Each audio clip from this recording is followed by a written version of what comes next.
In January 1960, Albert Camus got into a car. He had a train ticket in his pocket, already paid for. His seat was reserved. All he had to do was sit down and let the train take him home. But his friend offered him a ride instead, and Camus said yes. That is all it took. One small, meaningless decision. Not a heroic choice. Not a philosophical moment. Just a man choosing a car over a train because it was easier, or warmer, or because he simply did not feel like sitting alone. He was dead within hours. On January 4th, on a straight road in Burgundy near the village of Villeblevin, the car lost control at high speed and wrapped itself around a tree. Albert Camus, the man who had spent his entire adult life thinking about death, writing about death, building an entire philosophy around what it means to live in the face of death, died instantly. He was 46 years old, no last words, no final revelation, no meaningful ending, just physics. Just a road and a tree and a speed and the complete total indifference of the universe to the man inside that car and in the wreckage, in a bag, lying in the dirt next to the destroyed vehicle, were 144 handwritten pages of an unfinished novel. A book Camus called The First Man, the most personal thing he had ever written, the one where he was finally going back to the beginning, back to Algeria, back to his mother, back to the poverty and the silence and the childhood that had shaped everything he ever thought or said or wrote. He never finished it. It sat in an archive for 35 years. And the man who wrote it was buried in the ground at 46 with the thought still incomplete. Let that land for a moment. The man who told the world that life has no meaning died randomly, pointlessly, on an ordinary Tuesday. The man who said we must face the absurdity of existence without flinching was killed by a car accident. The man who argued that we have to keep living in full awareness of death did not get to finish his last book. If you find that darkly funny, Camus probably would too. If you find it devastating, that is the correct response. Because it is devastating.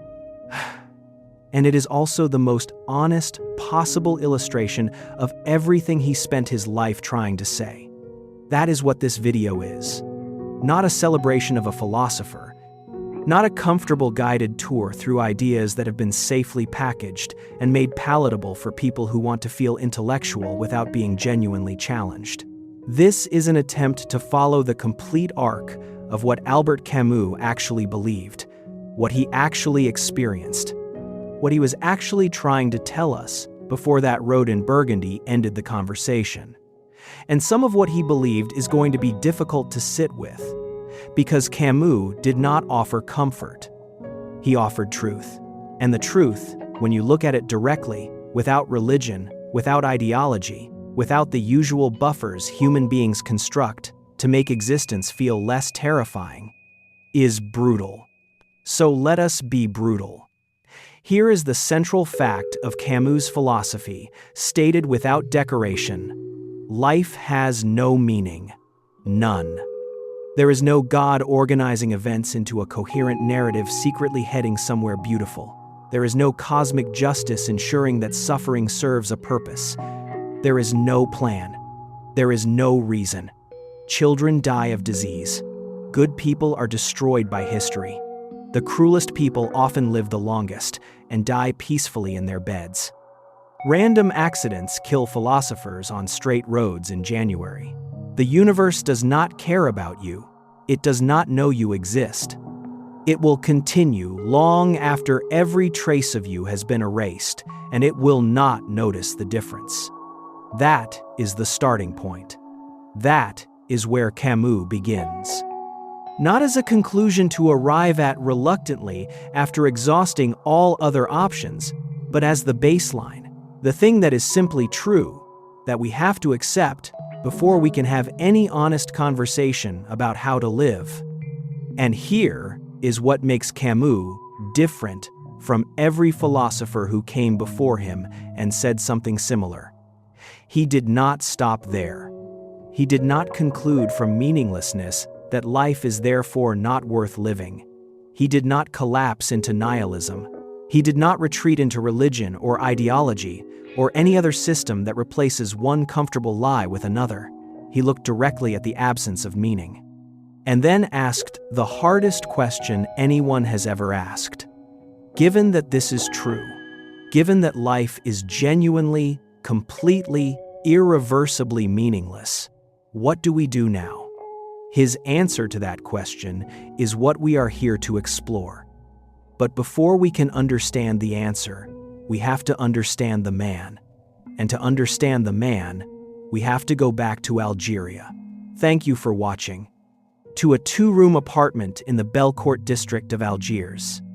To a childhood so stripped of comfort and so saturated with raw physical reality that it produced a philosopher who could never be purely abstract, who could never think about death as just an idea, because death, for Camus, was never just an idea.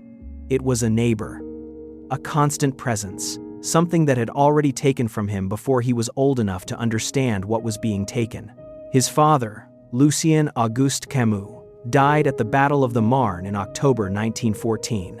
Albert was not yet 1 year old. He grew up without a father. Not with the grief of losing someone he remembered, but with the stranger, quieter wound of growing up inside the shape of an absence. A father-shaped hole in the family that no one discussed and nothing filled. Years later, when Camus was already a famous writer, he visited his father's grave for the first time. He stood there, looking at the name carved into the stone, and realized something that shook him to his core. His father had died younger than Camus himself was at that moment. The man in the ground was younger than the sun standing above him. His father was, in some sense, still a boy, a young man who had gone to war and not come back, who had left behind a wife who could barely read and 2 sons who would grow up in poverty and silence, in a house where grief was never spoken because there were no words for it and no time to look for them. His mother, Catherine Hélène Camus, was nearly deaf from an illness she had suffered years before. She was barely literate. She worked as a charwoman, cleaning other people's houses for money that was never quite enough, coming home exhausted every evening, sitting in the doorway of their apartment and watching the street in silence. She did not talk much. Not because she was cold, but because words were difficult for her. The world reached her in fragments, and she responded to it with a wordless, enduring presence that Camus spent his entire life trying to understand and describe. He loved her with an intensity that confused him, a love that had no real language between them. He was becoming one of the most articulate men in France, and he could not truly talk to his mother, not about anything that mattered. She could not follow the philosophy. She could not read the books. She had no framework to understand what her son was trying to say to the world. And yet, she was the anchor, the fixed point that all the philosophy circled without ever fully reaching. When Camus won the Nobel Prize in Literature in 1957, his first thought was that he wished he could give it to her, not as a performance of humility, but because some part of him genuinely believed that everything he had written had been, in some fundamental way, about her, about that silence, about that doorway, about what it means to be present in the world without any narrative to explain why. They lived in almost nothing, 2 rooms. His mother, his older brother Lucien, his grandmother, and a partially paralyzed uncle who required care. No books in the house. No conversations about ideas, no money for anything beyond the immediate. His grandmother was a harsh woman, strict and unsentimental, who believed education was a luxury and that boys should be working instead of reading.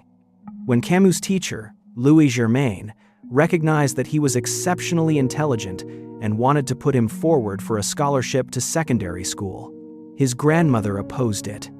Why waste time on school when the boy could be earning? Louis Germain fought for him anyway. This single fact, A teacher who saw something in a poor Algerian boy and refused to let the poverty decide his future changed everything. Camus got the scholarship. He went to secondary school. And the trajectory that would eventually lead to the Nobel Prize, to the philosophy, to the novels, to all of it, began with one man who decided that one child's mind was worth fighting for. Camus never forgot it. When he received the Nobel Prize, the first letter he wrote was not to his publisher, not to his editor, not to any of the famous Parisian intellectuals he had spent years arguing with. It was to Louis Germain, the man who had stood between him and the life that poverty had already planned for him. But the escape from poverty was not clean. It was not a story of a boy who left hardship behind and arrived in the world of ideas unburdened and whole.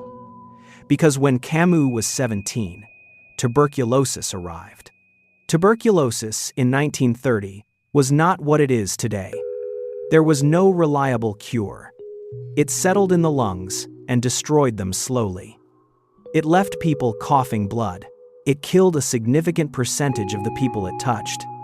When Camus was diagnosed, he was suddenly, physically, unavoidably facing the possibility that he would not live long enough to become whatever he was supposed to become. Not as a philosophical abstraction, as a fact happening inside his own chest. His own body was trying to kill him, and the disease would never fully leave. It would disqualify him from military service during the war. It would return at various points throughout his life. It was a constant, low-level presence beneath everything else, reminding him that the body is not permanent, that health is not guaranteed, that the time you assume you have is not necessarily the time you will get. Most people, when they confront their own mortality at 17, do one of two things. They either refuse to think about it, push it away, distract themselves, build a life that never looks directly at death because looking directly at it is too destabilizing, or they collapse into it. They become consumed by the awareness of ending, by the fragility of everything, by the feeling that if nothing lasts, then nothing matters. Camus did neither. He looked at it, directly, without flinching, without reaching for a consolation he did not believe was true. He looked at the fact of his own potential death, at his father already in the ground, at the poverty of the apartment in Belcourt, and the suffering of the people around him, and the complete absence of any cosmic justice that might explain any of it, and he decided to think as carefully and as honestly as he could about what it actually means to be a human being in a world that does not care whether human beings exist. That thinking would take the rest of his life. And it would produce ideas that are still, decades after his death on that road in Burgundy, among the most honest and necessary things anyone has ever committed to paper. That is where we are going. But this is where we begin, with a dead father, a silent mother, a disease in the lungs, a scholarship that barely saved him, and a question that arrived early and never left. What do you do when you see clearly that life has no meaning and you still have to live it? Albert Camus grew up understanding one thing before he understood anything else. The world does not owe you an explanation. It does not owe you comfort. It does not owe you a reason for what it takes from you or when it takes it. He learned this not from a book, not from a lecture, not from a philosopher sitting across a table in a Paris cafe. He learned it from Algeria, from the heat and the light and the poverty and the specific, unforgiving texture of a life lived with almost nothing in a place that was itself caught between two worlds and fully accepted by neither. Algeria in the early 20th century was a colony, a French colony, which meant that the people who lived there existed inside a particular kind of contradiction, a place that was home and not home simultaneously. For the French settlers, the Pieds Noirs, Algeria was the only world they had ever known. But politically, culturally, administratively, They were always looking toward a France that most of them had never actually lived in. For the Arab and Berber populations, Algeria was home in the deepest sense. But they were governed by people who treated them as secondary, as invisible, as a labor force and a backdrop, rather than as human beings with equal claim to the land they had always occupied. Camus was born into this contradiction. He was a pied noir, a French Algerian, which placed him in a position that he would spend his entire life trying to think clearly about and never fully resolve. He was poor enough to understand what dispossession felt like from the inside, but he was French enough to carry a passport that the Arab men around him did not carry.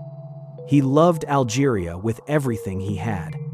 And Algeria was built on an injustice he could not ignore and could not fix. This tension between love and honesty, between belonging and complicity, between what you feel and what you know, would become one of the defining features of his moral thinking. But we are getting ahead. Because before the politics, before the philosophy, before any of that, there was just the boy. And the boy was happy in ways that poverty could not entirely prevent. This is the thing about Camus's childhood that surprises people when they first encounter it. He was poor. Genuinely, materially, practically poor, in a way that shaped his entire relationship with money and comfort and security for the rest of his life. But he was not miserable. The beach was free. The sun was free. The sea was free. The football in the streets was free. And the particular quality of being young and physically alive in Algeria. In that heat, in that light, with the Mediterranean always present, as a kind of backdrop to everything that was free too. Camus swam. He played football obsessively, as goalkeeper, with the kind of total physical commitment that the sport demands and that tuberculosis would eventually take from him. He ran on the beaches. He spent long afternoons in the sun with his friends doing nothing in particular and feeling, in that nothing, something that he would later try very hard to name.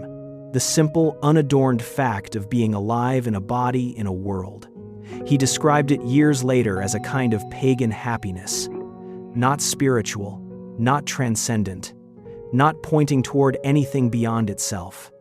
Just the immediate, physical, unrepeatable experience of existing in warmth and light and motion. And he held on to that description for the rest of his life, because it became the foundation of his argument against despair. Not a logical argument, not a philosophical proof, a memory. The memory of a boy in Algeria who had nothing by any material standard and who was, in the most basic and inarguable sense, alive and glad to be so. This matters enormously for understanding what comes later.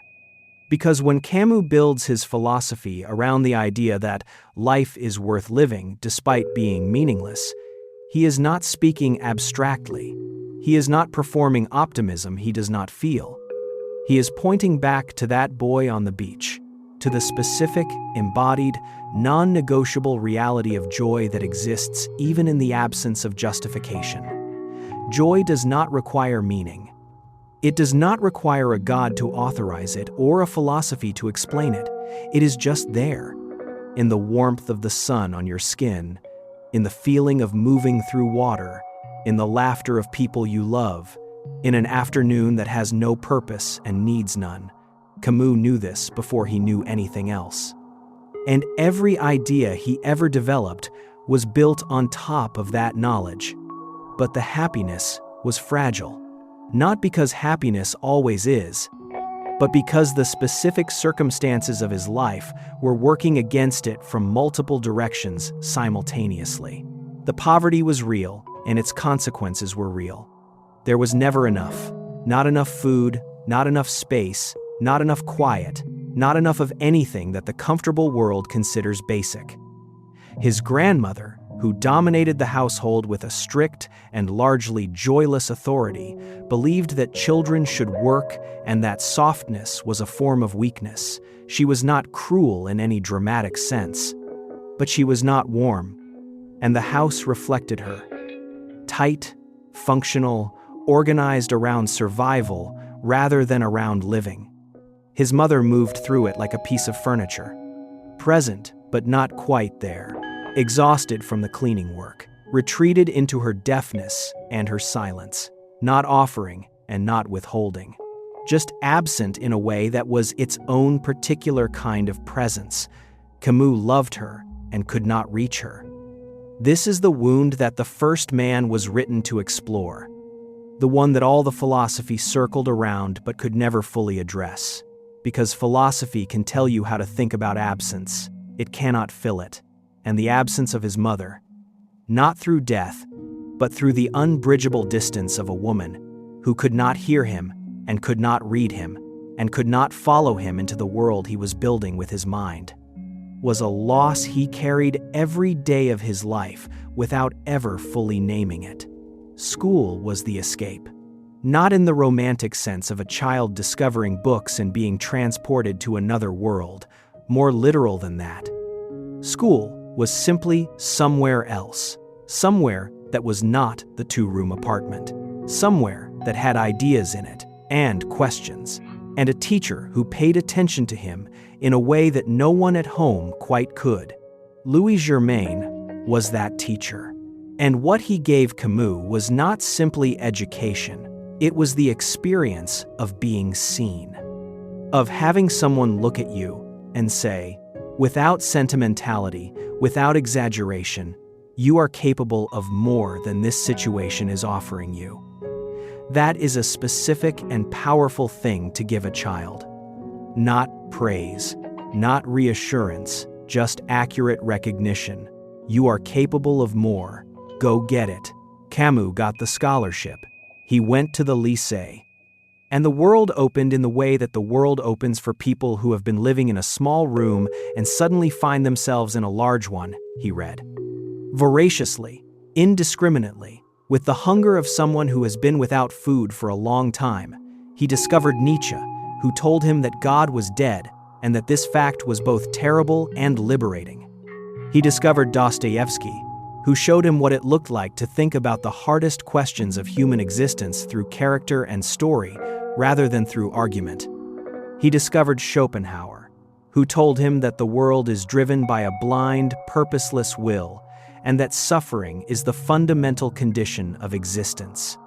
He was reading, in other words, the philosophers of darkness, the ones who looked at the human condition without the comfort of religious belief and reported back honestly on what they found.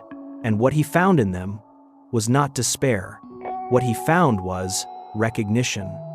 The sense that someone had finally said clearly what he had been feeling since the apartment in Belcourt, since his father's absence, since the silence of his mother in the doorway, that the world is hard and indifferent and does not explain itself, and that this is the truth we have to begin from if we want to think honestly about anything else.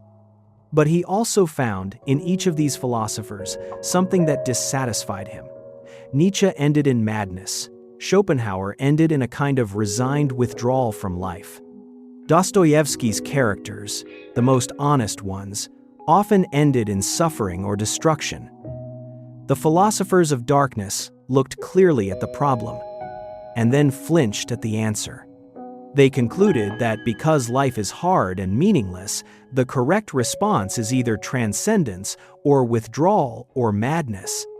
And Camus, the boy from Belcourt who had played football on the beach and swum in the Mediterranean and felt the sun on his skin and known in his body that existence was worth having even when it offered no justification for itself. I could not accept that. He could not accept that clear-sightedness about the human condition had to lead to despair. He thought there was a third option. He did not yet know what to call it. He did not yet have the philosophical framework to articulate it, but he knew it was there because he had lived it. He had been poor and sick and fatherless, and unable to reach the person he loved most in the world. And he had still felt, on certain afternoons in Algeria, that being alive was not just tolerable but something close to magnificent. That feeling was not naive. It was not the feeling of someone who had not yet looked at the darkness. It was the feeling of someone who had looked at the darkness and then looked at the sea and decided that both were real, and that choosing which one defined your life was in some sense the only choice that mattered. Then tuberculosis arrived and sharpened everything. When your body begins to fail you at 17, when the thing that keeps you alive starts working against you, the question of whether life is worth living stops being abstract. It becomes the only question. Camus spent time in the hospital. He spent time resting, which for a young man who had been defined by physical activity in the outdoors was its own particular form of suffering.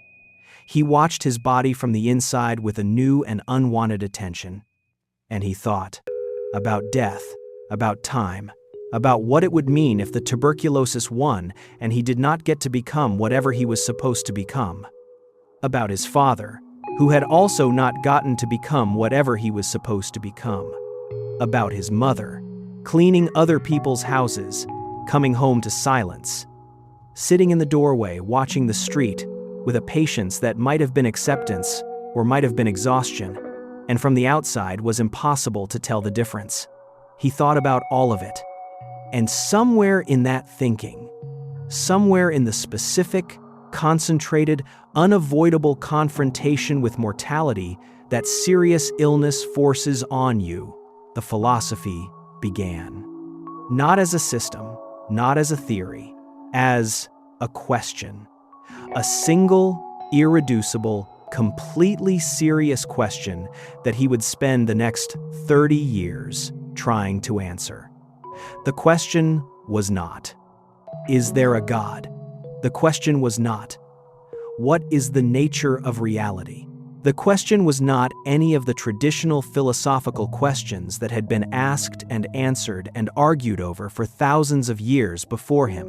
The question was simpler, more immediate, more personal, more devastating. Is life worth living when you know it ends in nothing?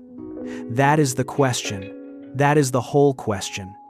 Everything else is commentary. And the answer he spent his life building, the answer that the tuberculosis pushed him toward, that Algeria gave him the raw material for, that the two-room apartment and the dead father and the silent mother and Louis Germain and the beach and the football and the Mediterranean all contributed to in ways he spent his entire life trying to trace. That answer is what the rest of this video is about. We are going to find it. All of it. Including the parts that are uncomfortable. Including the parts that do not resolve cleanly. Including the parts that Camus himself contradicted and revised and returned to and left unfinished in a bag on a road in Burgundy. Because the answer is not a neat philosophical proposition that you can write on a card and carry in your pocket. It is a way of living, a practice, a daily decision made in full awareness of what you are deciding against. And it begins here, with a sick 17-year-old in Algeria who refused to look away. There is a question that Camus believed every human being eventually has to face. Not the question of whether God exists, not the question of what happens after death. Not any of the questions that religion and philosophy have spent thousands of years building elaborate systems to answer. Those questions, Camus thought, were in a certain sense evasions, ways of making the real question feel more manageable by dressing it up in metaphysics. The real question is simpler, starker, more personal, more immediate. It is the question he put at the very opening of The Myth of Sisyphus, his most important philosophical work, in a sentence that stops most people the first time they read it. There is only one truly serious philosophical question, and that question is suicide. Why go on? That is it. That is the whole thing. Not as a clinical question, not as a question for people in crisis, though it is that too, but as the foundational philosophical question that every human being who thinks honestly about their situation eventually has to answer. You are alive. You did not choose to be alive. You will die. You did not choose that either. In between those two facts, the unchosen beginning and the certain end, you have some amount of time. And the question is what you do with it. More specifically, the question is whether you continue at all, whether the time between the beginning and the end is worth having, whether the project of being alive, given everything that being alive actually involves, the suffering, the loss, the absence of any cosmic justification, the certainty that everything you build and everyone you love will eventually be gone, whether that project is worth continuing. Most people never ask this question directly. They live inside the assumption that life is worth living without ever examining the assumption. They get up in the morning because that is what you do. They work and eat and sleep and pursue their various projects and relationships and entertainments, and they do not stop, in any serious way, to ask whether the whole enterprise is justified. Camus thought this was a form of evasion, not a moral failing. He was not contemptuous of people who do not spend their lives in philosophical crisis, but he thought the evasion had a cost. The cost was that you were living a life you had never actually chosen. A life you were moving through on autopilot, sustained by habit and social pressure and the simple biological momentum of being alive, without ever stopping to look directly at your situation and decide, with full awareness of what you were deciding, that you wanted to continue. He wanted to force the question, to make it unavoidable, to say, here is what your situation actually is. Here is the truth of it, with nothing softened and nothing left out. Now, knowing this, do you choose to go on? Because if you do, if you look at the full reality of your situation and choose life anyway, that choice means something. It is real. It is yours. It is not the passive default of someone who never thought about it. It is an act. And for Camus, that act, the daily, conscious, deliberate choice to continue in full awareness of the absurdity of continuing, was the only authentic way to be alive. But before he could make that argument, he had to lay out the situation honestly. He had to describe what he called the absurd. And the absurd is not, despite what many people assume, simply a synonym for meaninglessness.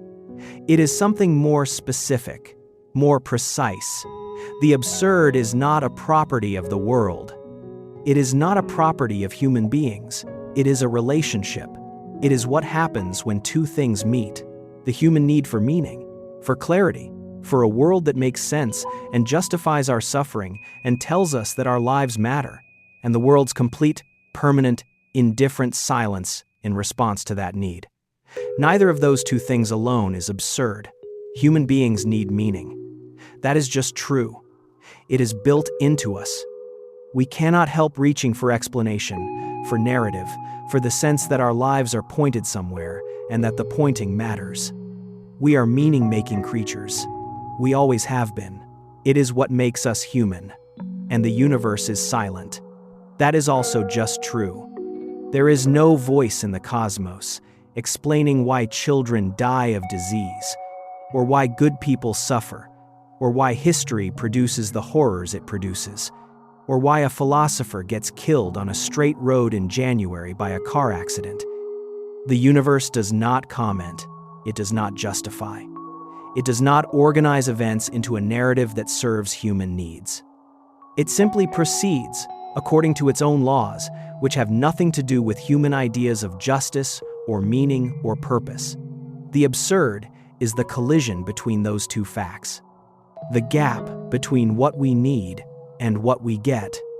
The space between the question we cannot stop asking and the silence that is the only answer we will ever receive.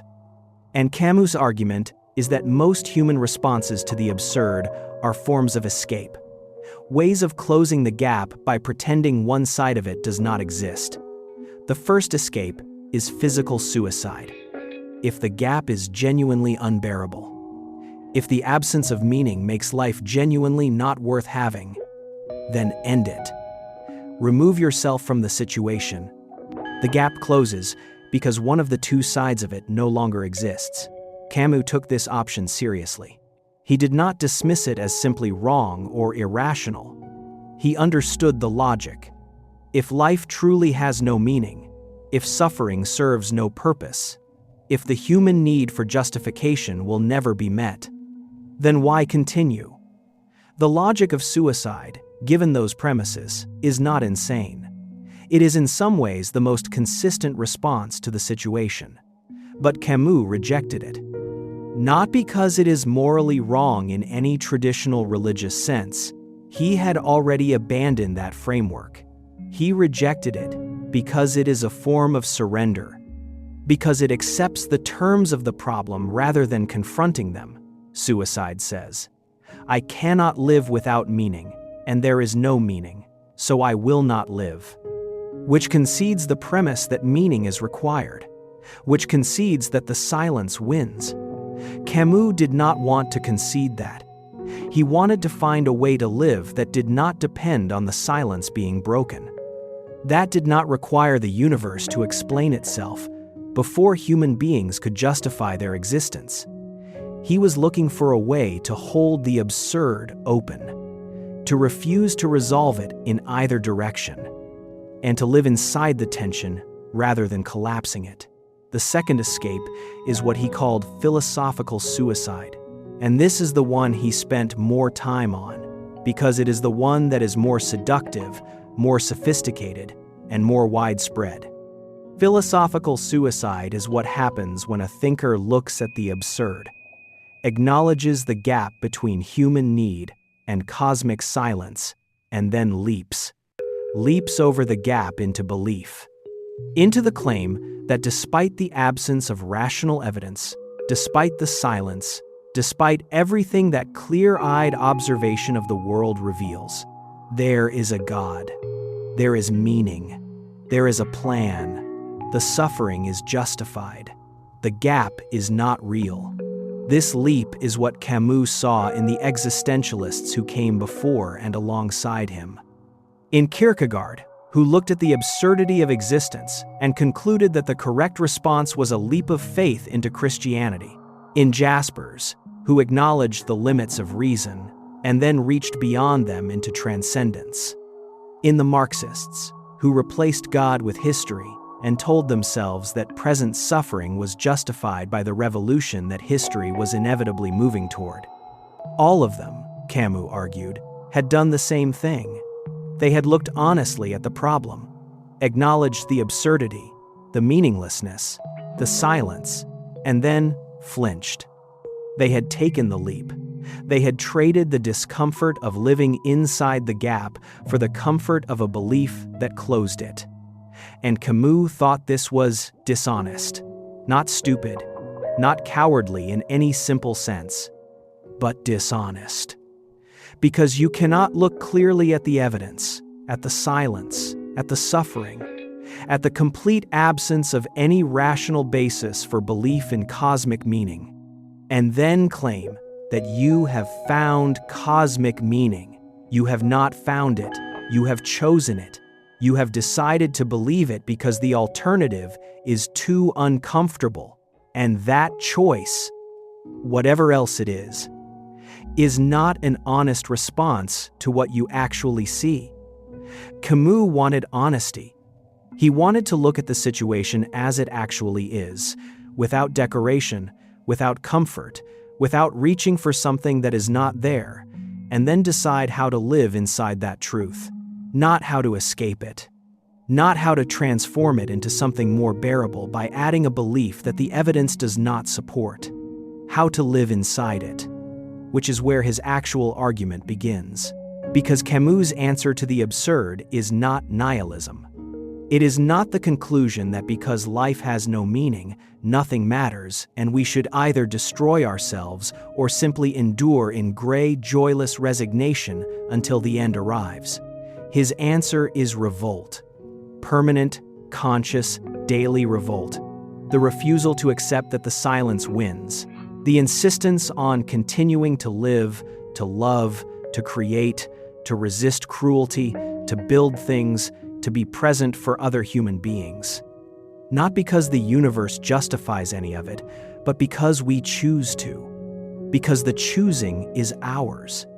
Because the human capacity to choose, to decide, to act in full awareness of our situation, is the one thing the silence cannot take from us. As long as we are alive, we can choose. And Camus thought that the act of choosing life, consciously and deliberately and in full knowledge of everything that choice is made against, was not just sufficient. He thought it was magnificent. He thought it was the most fully human thing a person could do, to look at the void, to see it clearly, without comfort, without consolation, without the protection of a belief you have not earned, and to say, not despite the void, but in full awareness of it, I am still here. I still choose this. The suffering does not justify itself. The silence does not break. Nothing I do will be permanent. Everything I love will be taken back, and I choose it anyway. That is revolt. That is Camus' answer. Not a solution, not a resolution, not a closing of the gap, but a stance, a way of standing inside the gap and refusing to be destroyed by it. He built this argument in The Myth of Sisyphus, which he published in 1942, the same year he published The Stranger. He was 29 years old. He was living in German-occupied France. He was surrounded by a war that was producing horrors on a scale that made the question of whether life had meaning feel not just philosophical, but urgent and immediate and impossible to defer. And he wrote a book that said, "Here is the situation. Here is what is actually true about being human in a world that does not care about human beings. And here is what we do about it. Not surrender, not escape, revolt." And then, at the very end of The Myth of Sisyphus, he did something that surprised almost everyone who read it. He took the figure of Sisyphus, the man from Greek mythology condemned by the gods to roll a boulder up a hill for eternity, only to watch it roll back down every time. Condemned to repeat the same meaningless task forever, with no possibility of completion or progress or escape. And he said something that almost no one expected him to say. One must imagine Sisyphus happy, not resigned, not enduring, not grimly persisting in the face of an impossible situation. Happy. And that word, that single strange defiant word at the end of a book about the meaninglessness of existence, is what the next part of this video is about, because it is the most important thing Camus ever wrote. And most people who know the line do not fully understand what he meant by it. One must imagine Sisyphus happy. That is the sentence. 6 words.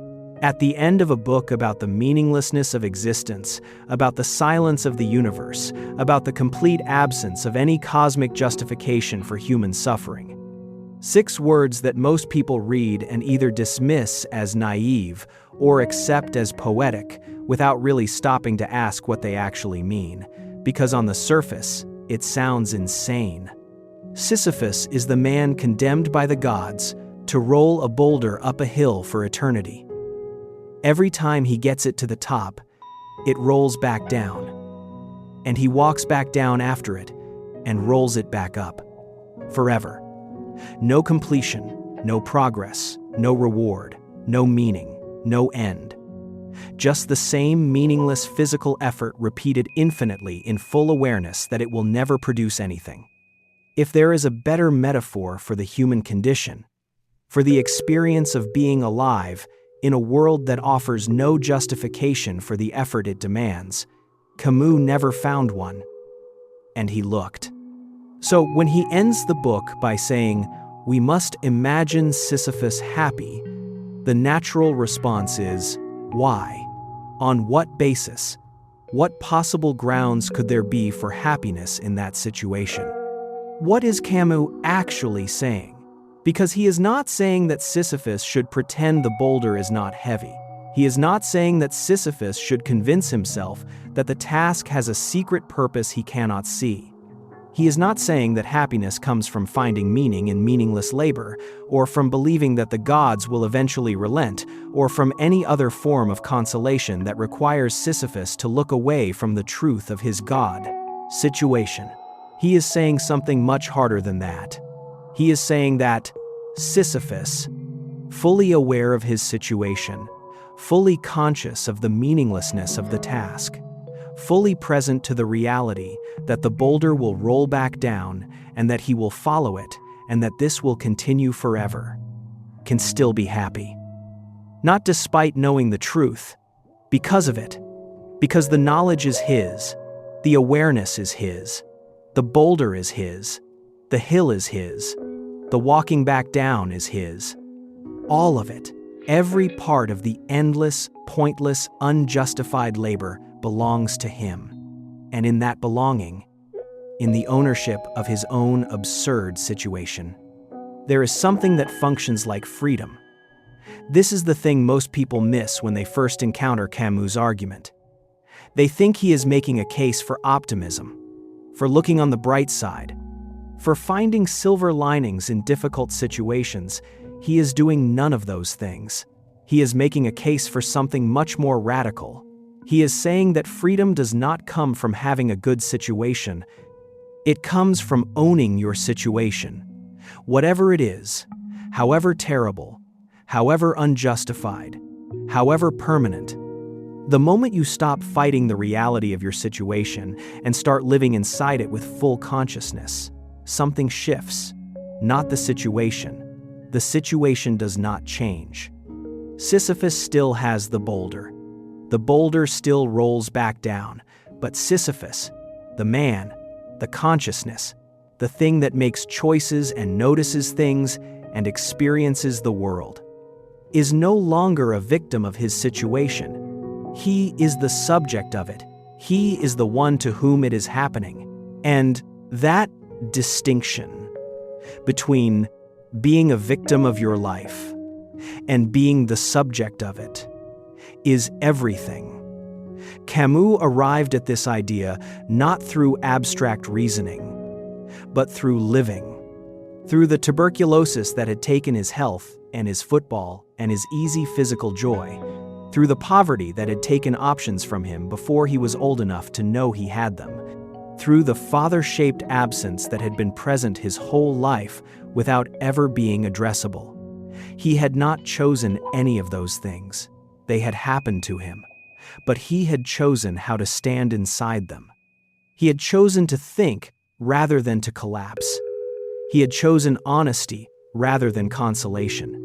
He had chosen to keep asking the question rather than reaching for an answer that would make the question stop hurting.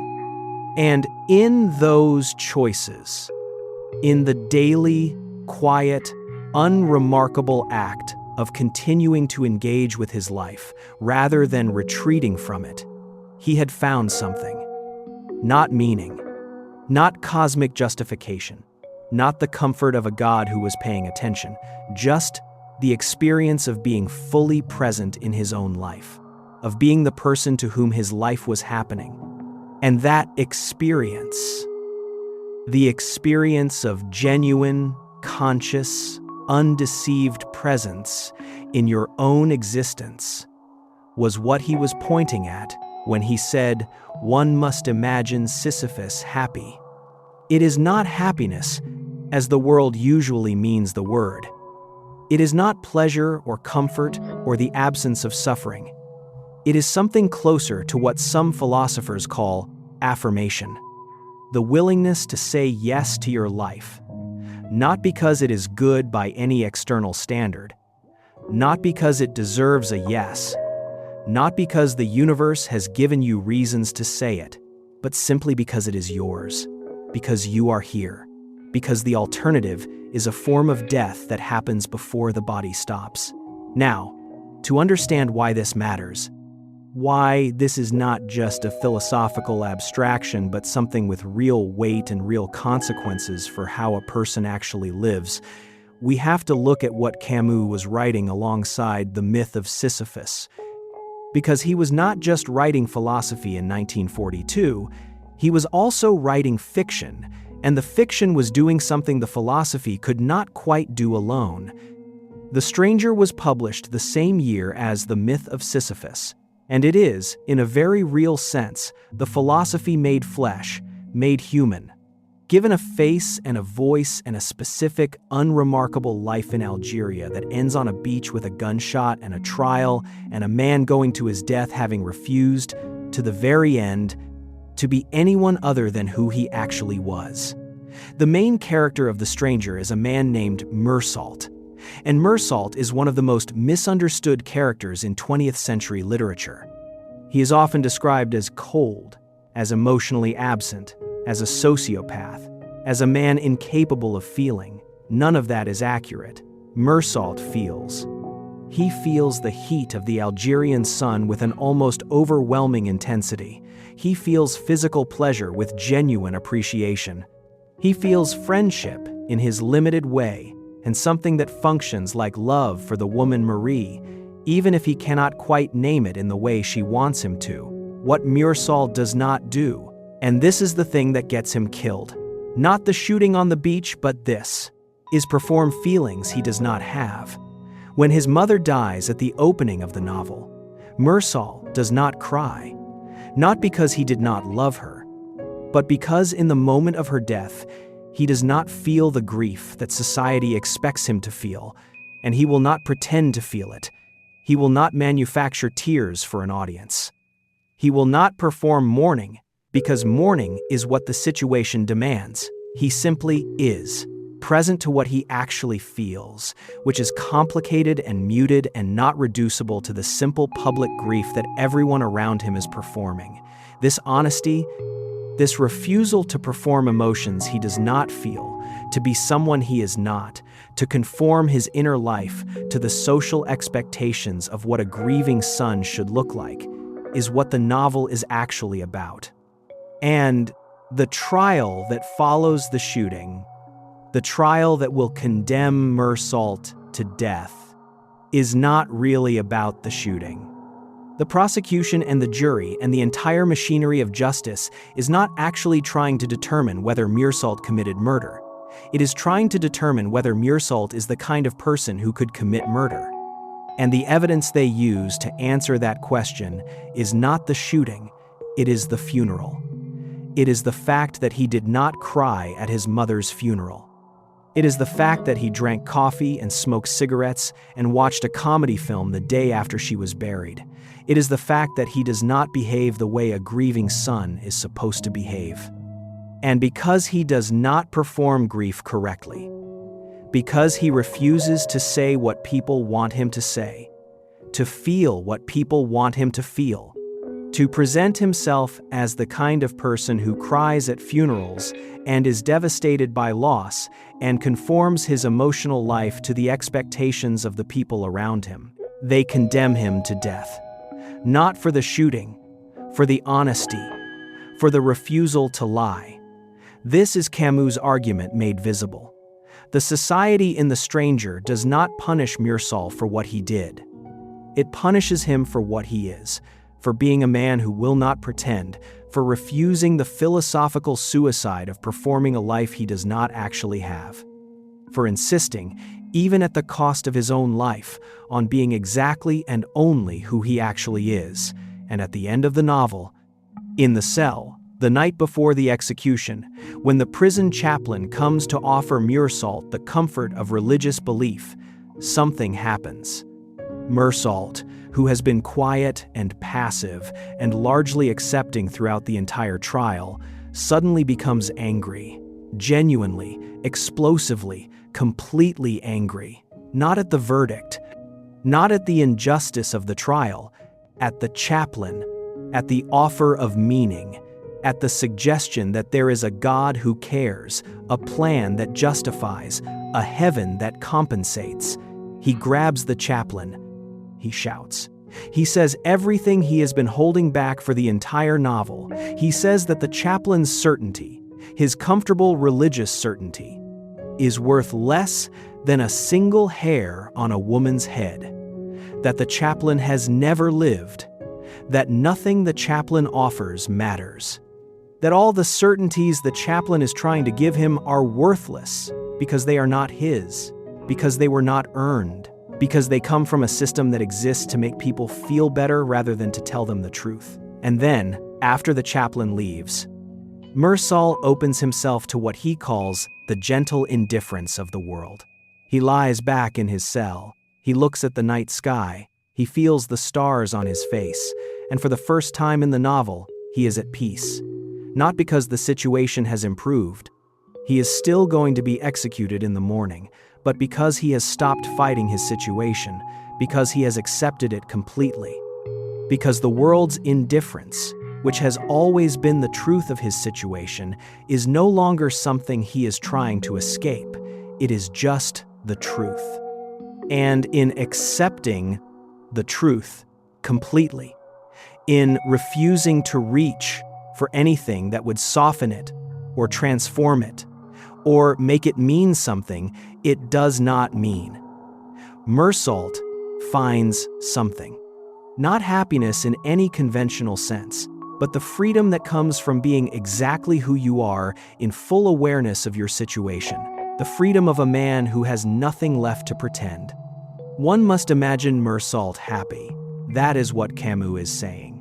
The same thing he said about Sisyphus, that full consciousness of your situation. Real, undeceived, honest consciousness, without consolation and without despair, is its own form of freedom. That the person who sees clearly and chooses to continue anyway is living more fully than the person who lives inside a comfortable lie. That the truth, however brutal, is preferable to the comfort. Because the comfort is not yours. It belongs to the system that manufactured it. The truth, however hard, is the only thing that actually belongs to you. This is the philosophical core of everything Camus ever wrote. The idea that authenticity, genuine, costly, undeceived presence in your own life, is not just a moral virtue, it is the only real alternative to a kind of living death. The death of performing a life rather than actually having one. The death of Sisyphus if he stopped noticing the boulder and the hill and the rolling back down and simply went through the motions in a fog of habit and distraction. The death of Meursault if he had cried at his mother's funeral because that is what you do, and said what the chaplain wanted him to say because it was easier than the truth. Camus was asking his readers to do something very difficult. He was asking them to look at their own lives with the same clear, undeceived honesty that Meursault looks at his situation in the cell the night before the execution. To ask themselves, is what I am living actually mine? Are the emotions I perform the emotions I actually feel? Are the beliefs I hold the beliefs I have actually examined? Or am I rolling the boulder in a fog? Going through the motions of a life that someone else designed, performing grief and joy and meaning and purpose because that is what the situation demands, without ever stopping to look directly at my actual situation and decide, consciously, deliberately, in full awareness of everything that decision is made against, that I want to continue. Because that decision, that genuine, costly, fully conscious choice is the only thing that makes a life real. Everything else is just the boulder rolling back down. Meursault does not cry at his mother's funeral. This is the first thing we learn about him. His mother has died. He has traveled to the nursing home where she spent her final years. He sits through the vigil. He attends the burial. He does not weep. He does not perform the rituals of grief that the people around him are performing. He accepts a coffee from the caretaker during the vigil, which the caretaker offers hesitantly, clearly uncertain whether it is appropriate. Meursault drinks it without guilt. He notices the heat. He notices how tired he is. He notices the quality of the light and the sounds of the night outside and the faces of the other old people sitting around the coffin. He notices everything with a precise, calm, almost clinical attention, and he does not cry.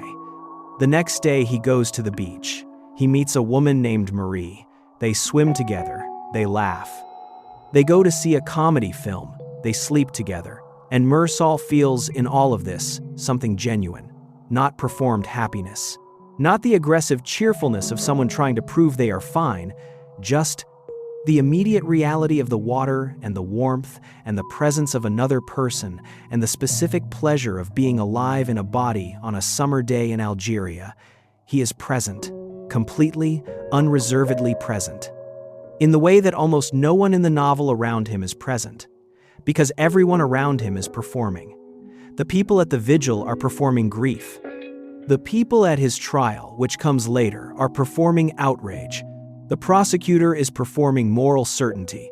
The chaplain is performing spiritual concern. Everyone is producing the emotion that the situation is supposed to require, dressing themselves in the appropriate feeling, saying the words that the social script demands. And Meursault simply does not. He cannot. Not because he is incapable of feeling. He feels a great deal. He feels the heat of the sun acutely. He feels genuine affection for Marie. He feels a kind of quiet companionship with his neighbor Raymond and with the old man Salamano and his mangy dog. He feels things. He just refuses to feel things he does not feel. He refuses to perform emotions that are not present in him simply because the situation demands them. He will not cry at his mother's funeral because he does not feel, in that moment, the specific emotion that crying would express. He did not stop loving his mother. He does not feel nothing about her death. But the grief, if it is there, is not the grief the funeral requires. It is quieter, more internal, less available for public display. And Meursault will not fake the public version in order to satisfy the expectations of people who are watching him. This is what Camus meant by honesty. This is the absurd hero in practice. A man who refuses to lie about his inner life, even when the lying would be easier, safer, more socially acceptable, and significantly less likely to get him convicted of murder. Because that is what happens. Meursault kills a man. On the beach, in the blinding Algerian sun. In a moment that Camus describes with deliberate ambiguity, he shoots an Arab man 5 times. The first shot, he says, was because of the sun, because of the heat and the light and a kind of dazed physical overwhelm that removed him from himself for a moment, and the other 4 shots, the 4 that the prosecution will use to argue premeditation and malice. He cannot fully explain. It happened. He was there. He pulled the trigger. He does not construct a story around it that makes him look better than he is. He does not reach for mitigation. He simply reports what happened as accurately as he can, which is not very accurately, because what happened does not entirely make sense even to him. He goes to trial. And the trial, Camus makes clear, is not really about the killing. The Arab man who was killed barely appears in the proceedings as a person. His name is mentioned rarely. His life is not explored. His death is, in the logic of the trial, almost incidental. What the trial is actually about is Meursault's failure to cry at his mother's funeral. This is what the prosecutor returns to again and again. This is what the witnesses are called to testify about. This is what the jury is invited to be horrified by, not the killing, the coffee at the vigil, the comedy film the next day, the absence of public grief. The prosecution constructs a narrative, a monster narrative, a man without feelings, a man without conscience, a man so morally empty that he showed no emotion at his own mother's death, who went to the beach the next day, who slept with a woman, who laughed at a comedy, and then, predictably, inevitably, because this is the kind of man he is, killed someone.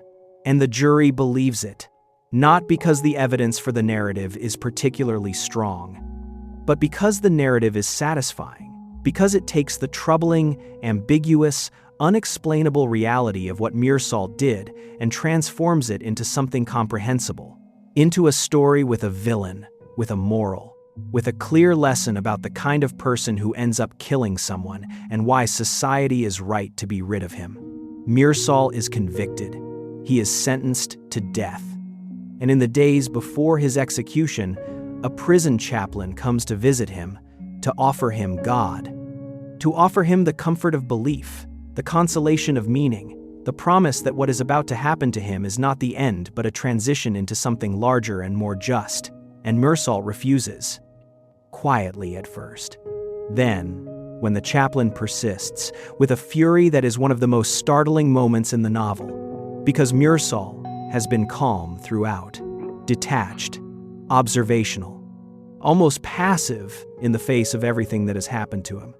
But the chaplain's offer breaks something open, because what the chaplain is offering, what he is insisting on with his gentle, persistent, well-meaning certainty, is the leap, the philosophical suicide that Camus had identified in the myth of Sisyphus, the trade of honest uncertainty for comfortable belief. The decision to close the gap by pretending the silence is actually speech, and Meursault will not do it. He will not take the leap. Not because he is brave in any conventional sense, not because he has a philosophical position he is defending, but because he simply cannot pretend to believe something he does not believe just because he is about to die and the belief would make the dying easier. He has lived his entire life refusing to perform emotions and convictions he does not actually have. He is not going to start performing them now, in the final hours, when the stakes are highest and the temptation is greatest.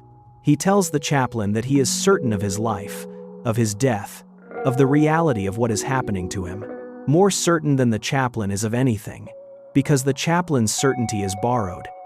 It is the certainty of a belief chosen for comfort. Meursault's certainty is the certainty of a man who has looked directly at his situation without decoration and accepted it completely. He is going to die. Tomorrow, for real, with no afterlife and no meaning and no cosmic justice that will sort out the injustice of his trial. He is going to cease to exist, and he accepts it. Not with joy, exactly. Not with the performed serenity of a saint facing martyrdom. With something more honest. A kind of exhausted, clear-eyed recognition that this is the situation, that the situation cannot be changed, and that the only thing left to him is whether he meets it honestly or dishonestly. He meets it honestly, and in the final paragraph of the novel, in the last moments before the execution, that the reader knows is coming even though the narrative stops before it arrives. Meursault opens himself to what he calls the gentle indifference of the world. He lies on his back and looks at the night sky. He feels the world's indifference to him and his indifference to the world as something close to kinship. As though the universe's silence, which has been the source of all the suffering and all the absurdity and all the injustice of his situation, is also, in some strange way, a kind of companionship. As though being truly seen by the universe, even if what the universe sees you with is total indifference, is better than the false warmth of a meaning that was never really there. He finds that he is happy. One must imagine Meursault happy. Now, The Stranger was published in 1942, the same year as The Myth of Sisyphus. They were intended to be read together. The essay explains the philosophy. The novel shows what the philosophy looks like from the inside. And together they made Camus, at 29, one of the most talked about writers in France. But they also raised a question that he knew the books had not yet answered. Because Meursault is alone. The absurd, as he had explored it in those first two works, was a fundamentally individual condition. A single person confronting a universe that does not care about him. A single person deciding how to live in the gap between what he needs and what the universe provides. A single person choosing revolt over escape, honesty over performance, presence over deferral. But human beings are not alone. They exist in relation to other human beings. And other human beings are also suffering. Other human beings are also pushing boulders up hills. Other human beings are also facing the silence and the meaninglessness and the certainty of death. And the question that the stranger had not answered, the question that the individual philosophy of the absurd had not yet addressed, was what we owe each other inside the absurdity. Not just how I live with meaninglessness, but how we live with it together. How a community of human beings, all of them pushing their individual boulders, all of them facing the same silence, none of them with access to cosmic justification for their suffering. How they treat each other. Whether the absence of meaning from above produces an absence of obligation between people. Whether the man who has accepted the absurd is free, in some sense, to do whatever he wants. Whether revolt is only ever personal.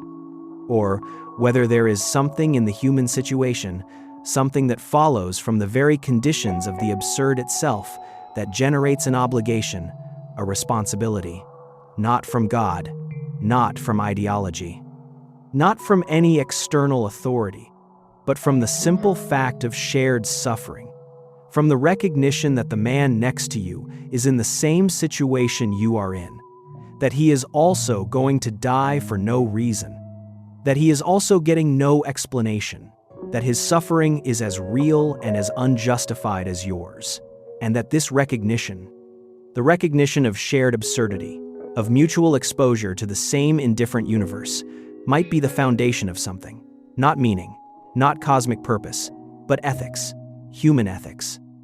Built not from above, but from within, from the inside of the situation rather than from outside it. This is the question that Camus turned to after The Stranger. This is the question that The Plague was written to answer. And The Plague, published in 1947, after the war, after the occupation, after Camus had lived through the specific, historical, mass version of what The Stranger had explored individually, is where his philosophy grows from a personal stance into something larger, into an argument about how human beings should treat each other when the universe has made absolutely clear that it is not going to do it for them. A plague arrives in the city of Oran, without warning, without reason, without any identifiable logic that would allow the people of the city to understand why this is happening to them, or what they might have done to prevent it, or when it will end. It simply arrives. People begin to die. The city is sealed. The outside world continues. Inside Oran, people are dying for no reason, and the question that the novel asks, quietly, persistently, over its entire length, is what the people inside the sealed city do with that. How they respond to mass, unjustified, meaningless suffering when they have no recourse to a God who will explain it, or an ideology that will justify it, or an escape that will remove them from it. Most of them do nothing useful. They wait. They hope. They perform the rituals of grief and prayer that their situation seems to require. They try to find explanations. They try to find meaning in what is happening to them. They try to construct narratives that will make the dying make sense. And the dying does not make sense. It just continues. But there is a doctor. His name is Ryu. And Ryu does something that is, in Camus' moral universe, the most important thing a human being can do. He shows up every day. He treats the sick. He witnesses the dying.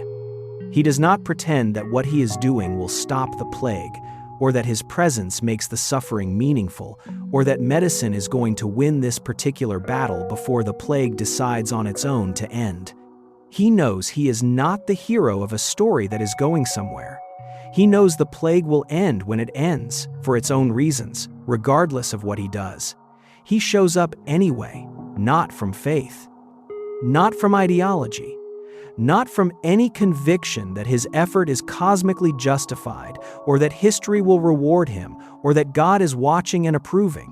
From the simple, human, immediate recognition that there are people in front of him who are suffering, and he has the capacity to help, and therefore he will help. That is it.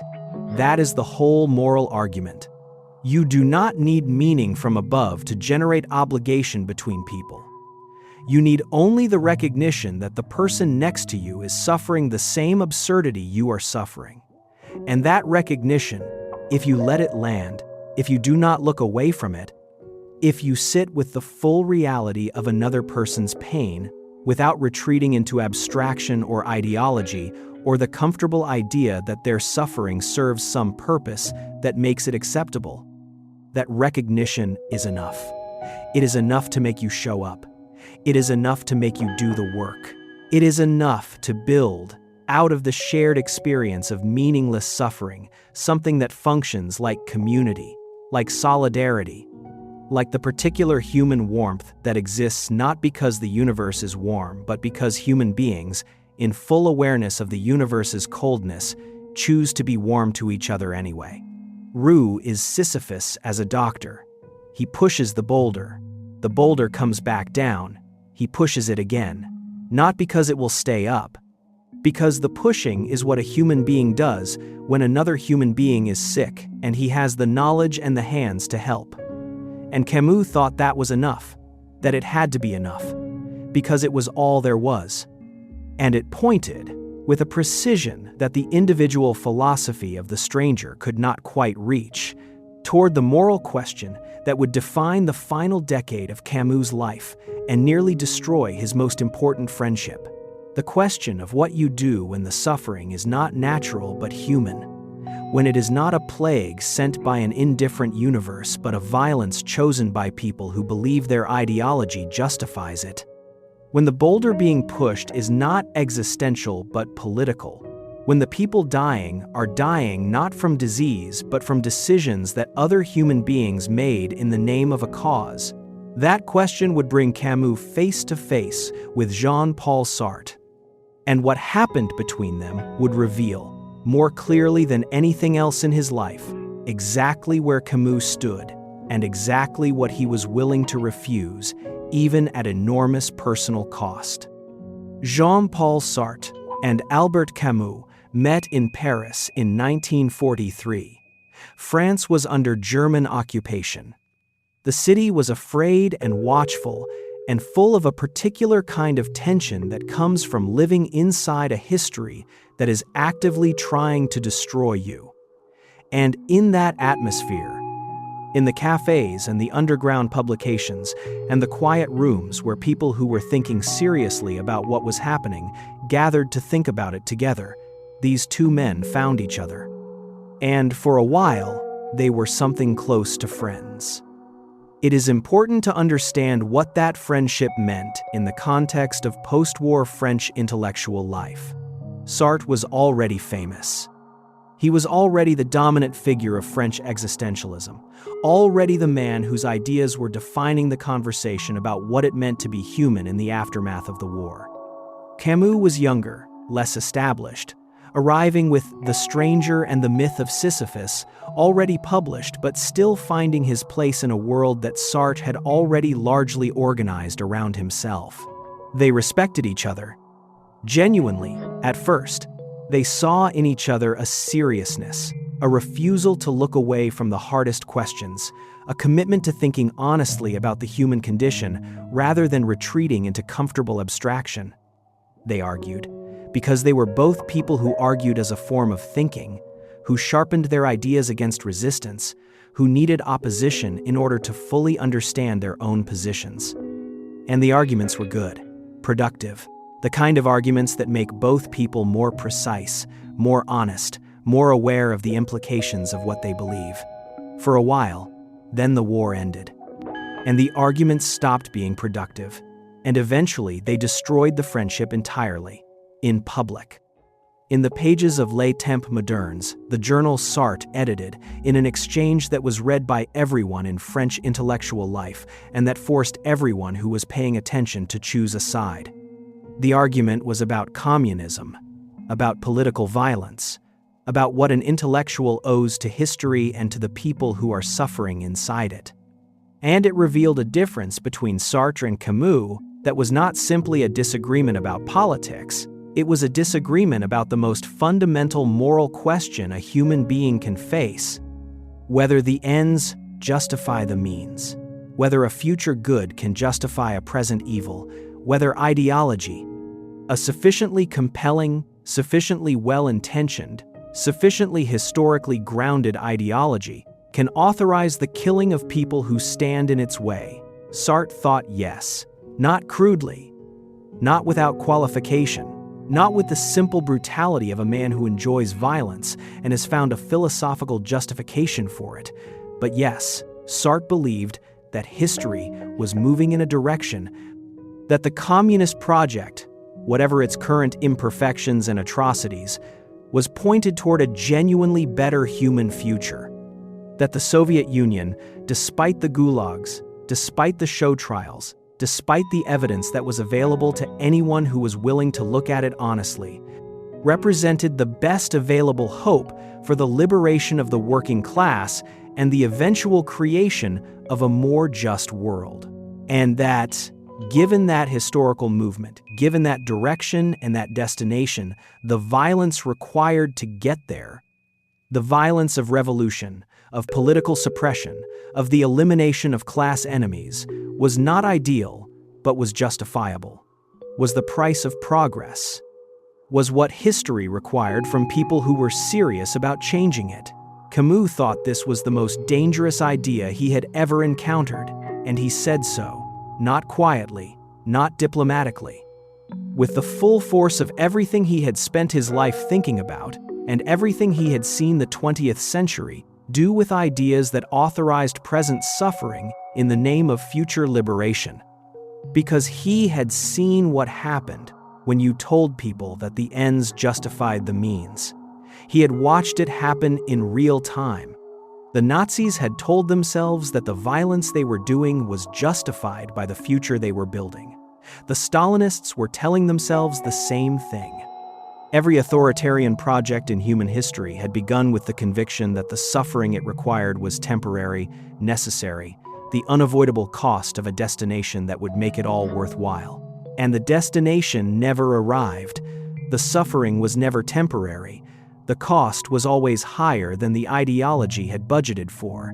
And the people who paid the cost, the actual, specific, individual human beings who were imprisoned or tortured or killed in the name of the idea, were not abstractions. They were people, with lives, with the same unrepeatable, unjustified, cosmically insignificant particularity of existence that Camus had spent his entire philosophical life insisting mattered.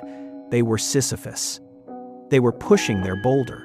And someone had decided, in the name of a historical destination, that their boulder needed to be taken from them, that their pushing needed to stop, that they needed to be eliminated because they were on the wrong side of where history was going. Camus could not accept it. He could not accept the logic that transformed living human beings into obstacles to be removed in the service of an idea, not because the idea was necessarily wrong, not because justice was not worth fighting for, but because the moment you decide that present human beings can be sacrificed for future human beings, the moment you accept that the people in front of you can be hurt or killed in the service of the people who will come after them, you have crossed a line that cannot be uncrossed. You have decided that some human lives are instruments rather than ends, that some suffering is acceptable collateral damage, that the people dying now are less real, less important, less morally significant than the people who will theoretically benefit from their dying later. And Camus thought this was precisely what the absurd, properly understood, made impossible.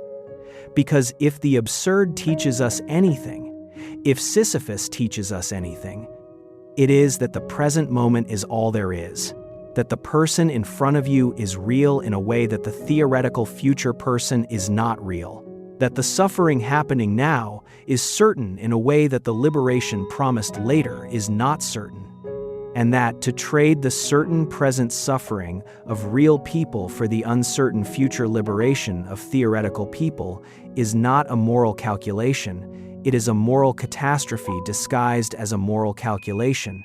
He wrote this in The Rebel, published in 1951, which was his most directly political and philosophical work, and which was in many ways a direct argument with Sartre and with the Marxist left that Sartre represented. The book was a history of revolution and revolt, a distinction that Camus considered crucial. Revolt, for Camus, was the individual or collective refusal to accept injustice, the refusal to be treated as less than human.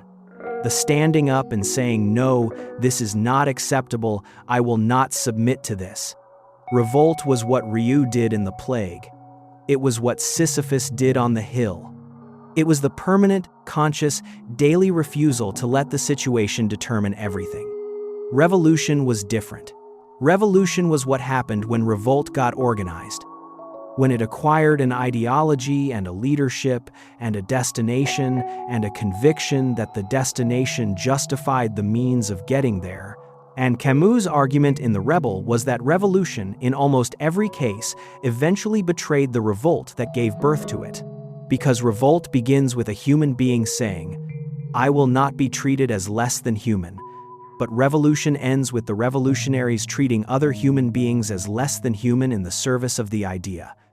The guillotine of the French Revolution, the gulags of the Soviet Revolution, the purges and the show trials and the systematic elimination of people who had been defined by the logic of the revolution as obstacles to the future that the revolution was building. Every revolution, Camus argued, eventually produced its own version of the violence it had initially revolted against. Because the moment you accept that present human beings can be sacrificed for future human beings, you have not escaped the logic of oppression. You have simply changed who is doing the oppressing and who is being oppressed. Sartre hated The Rebel. Not privately, not in a quiet letter between friends, but publicly, in the pages of Les Temps Modernes, with a ferocity that made clear the friendship was over. He had one of his editors, Francis Jeanson, write a devastating review that attacked not just the book, but Camus himself, his pretensions, his moralizing, his bourgeois sentimentality, his failure to understand the actual conditions of the working class, his comfortable philosophical humanism that could afford to worry about abstract moral lines because it was not the one doing the suffering that the revolution was trying to end. Camus responded directly to Sartre. In a letter published in the same journal, the letter is one of the most remarkable documents in 20th century intellectual history. Not because it is perfectly argued, though it often is, but because of the temperature of it, because you can feel, in every sentence, a man who is genuinely hurt, not just intellectually challenged.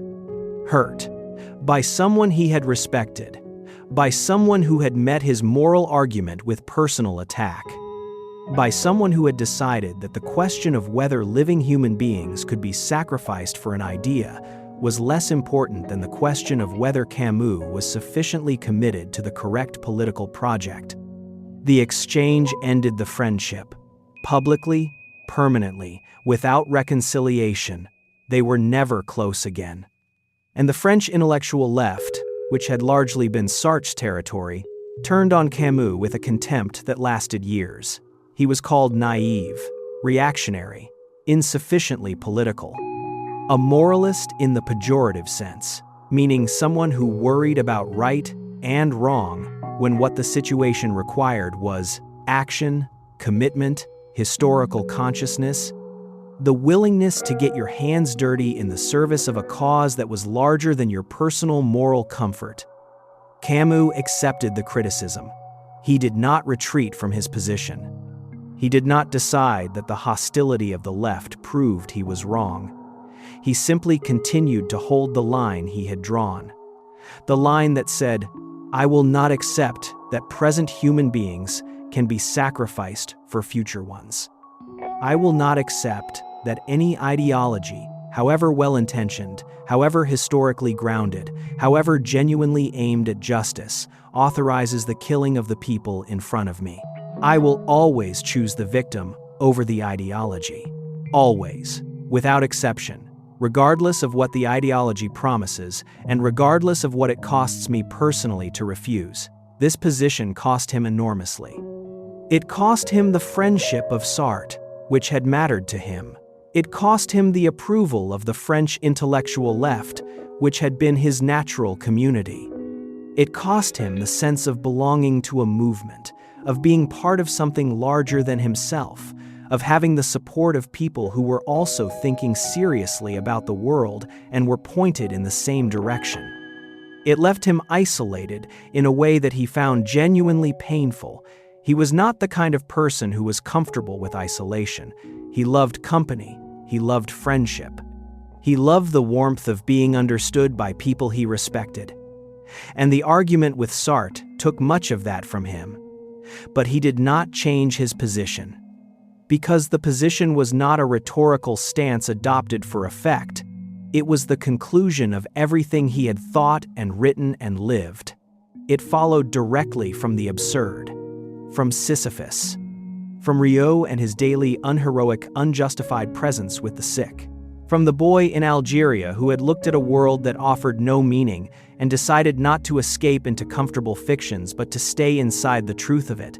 The truth was that the person in front of you is real, that their suffering is real, that their life is unrepeatable and cosmically insignificant and completely, entirely, non-negotiably theirs. And that no idea, however beautiful, however just, however historically inevitable it claims to be, has the right to decide that their life is less important than the destination the idea is pointed toward. That was the line. That was where Camus stood, and he never moved from it. Not when Sartre attacked him, not when the left abandoned him, not when the Algerian War began and his position became even more complicated and even more painful and even more impossible to hold without being misunderstood by everyone on every side. Not ever. The man who had looked at death at 17 inches his own body, who had grown up in the shape of his father's absence, who had loved a mother he could never fully reach, who had built an entire philosophy on the refusal to look away from what is actually true, was not going to start looking away now. Not for Sartre. Not for the left. Not for anyone. The line held. It always held. Right up to January 4th, 1960, when the road in Burgundy made the question of where he stood irrelevant. He was gone. But the line was still there. It is still there. And in a world that continues to produce ideologies that promise future liberation in exchange for present suffering, that continues to ask human beings to sacrifice the people in front of them for the people who will theoretically come after them, that continues to treat living human beings as instruments of historical forces larger than themselves. The line Camus drew is still the most important line anyone has drawn. Choose the victim. Always. Without exception. That is the whole argument. That is what the friendship with Sartre broke over. That is what the isolation was for. That is what the courage looked like from the inside. Not dramatic. Not heroic in any conventional sense. Just a man who decided what he would not do and then did not do it every day for the rest of his life, regardless of what it cost him. One must imagine Camus standing at that line and holding it. In 1954, 4 years before Camus received the Nobel Prize and 6 years before he died on that road in Burgundy, Algeria went to war. Not a distant war, not a war happening somewhere else to someone else. His war. The war of the place that had made him, the country whose light and heat and poverty and specific, irreplaceable physical reality had given him everything he had ever written and everything he had ever believed. Algeria began its violent revolution against French colonial rule, and Camus, the man who had built his entire philosophy on the refusal to look away from what is true, who had chosen the victim over the ideology every single time, who had told Sartre to his face that no political project justified the killing of present human beings for the benefit of future ones, found himself in a position that his philosophy could not cleanly resolve, because there were victims on both sides. And he loved one side in a way that made pure moral clarity impossible. The French Algerian community, the Pieds Noirs, were his people. His mother was still there. The streets of Belcourt were still there. The beaches were still there. The specific quality of afternoon light on white walls that he had been writing about his entire life was still there. These were not abstractions to him. They were the most concrete things in his existence, the foundation beneath the philosophy, the reality that all the ideas had been built on top of. And the FLN, the Algerian independence movement, was killing them. Not just the soldiers and the administrators and the symbols of colonial power, civilians, men and women and children who had been born in Algeria and knew no other home and were being killed because their presence on Algerian soil was, in the logic of the revolution, an injustice that could only be corrected by their removal or their death. Camus could not accept this. He could not stand up and say that the violence of the FLN was justified by the justice of the cause, because he had just spent years arguing, publicly and at great personal cost, that no cause justified that violence, that the person in front of you is always more real than the ideology behind you, that choosing the victim over the idea was not a situational moral position to be applied when convenient and abandoned when it became uncomfortable. It was the line. It was always the line. But he also could not stand up and defend French colonial rule, because French colonial rule was itself a violence. A slow, structural, historical violence that had been producing injustice and dispossession and the systematic treatment of Algerian Arabs and Berbers as less than human for over a century. The poverty he had grown up in, the specific, grinding, material poverty of the Belcourt apartment, was partly a colonial poverty. The inequality he had seen around him as a child, the Arab men who had even less than his family had, who existed in a relationship to French Algeria that was defined entirely by their usefulness to a system that did not consider them fully human. That was not an accident, it was a structure. And the structure was wrong. He had always known it was wrong. He had written about it. He had argued for reform, for the extension of full citizenship to Algerian Arabs, for the dismantling of the colonial hierarchy that produced the inequality he had grown up inside. But reform was not what the FLN was offering. The FLN was offering revolution, independence, the end of French Algeria entirely. And the end of French Algeria meant, in the most practical and immediate sense, the displacement or the death of the people Camus loved, his mother, his community. The specific, irreplaceable human beings who were the living foundation of everything he had built. He was paralyzed by it. This is the honest word, paralyzed. The man who had never flinched from a hard question, who had looked directly at death at 17, and at the silence of the universe, and at the moral catastrophe of Stalinist ideology, and at the comfortable lies that people construct to make existence bearable, could not find a clear position on Algeria. He tried. He called for a civilian truce, a temporary cessation of attacks on civilians on both sides, while the political questions were argued out. Both sides rejected it. The FLN said that civilian casualties were an inevitable feature of a war of liberation and that calling for a civilian truce was a way of asking the oppressed to fight a cleaner war than the oppressor had ever fought against them. The French right said that any negotiation with the FLN was a betrayal of the French Algerians who were being killed. Camus was attacked from both sides. The left said he was a colonialist who could not see past his attachment to his community. The right said he was a naive idealist who did not understand the stakes of the war. And Camus, for one of the very few times in his life, went largely silent on the issue. Not entirely. He continued to advocate for mercy in individual cases. He used his public position to intervene when specific people were facing execution. He wrote letters and made calls and used whatever influence he had to try to save the lives of people on both sides who were going to be killed. But the public philosophical position that he had maintained on every other hard question of his time, the clear, uncompromising take-it-or-leave-it moral argument that he had offered on the absurd and on political violence and on the relationship between revolt and revolution, that was not forthcoming on Algeria. The silence was its own statement, and people read it as a failure, as evidence that Camus' moral philosophy, which had seemed so universal when it was applied to abstract questions about the nature of existence and to distant political situations like Stalinism, turned out to be conditional after all. That he could hold the line on other people's conflicts but not on his own. That the philosophy of the victim had a limit, and the limit was the people he personally loved. This reading is not entirely unfair, but it is not entirely right either. Because what the Algerian War revealed about Camus was not hypocrisy.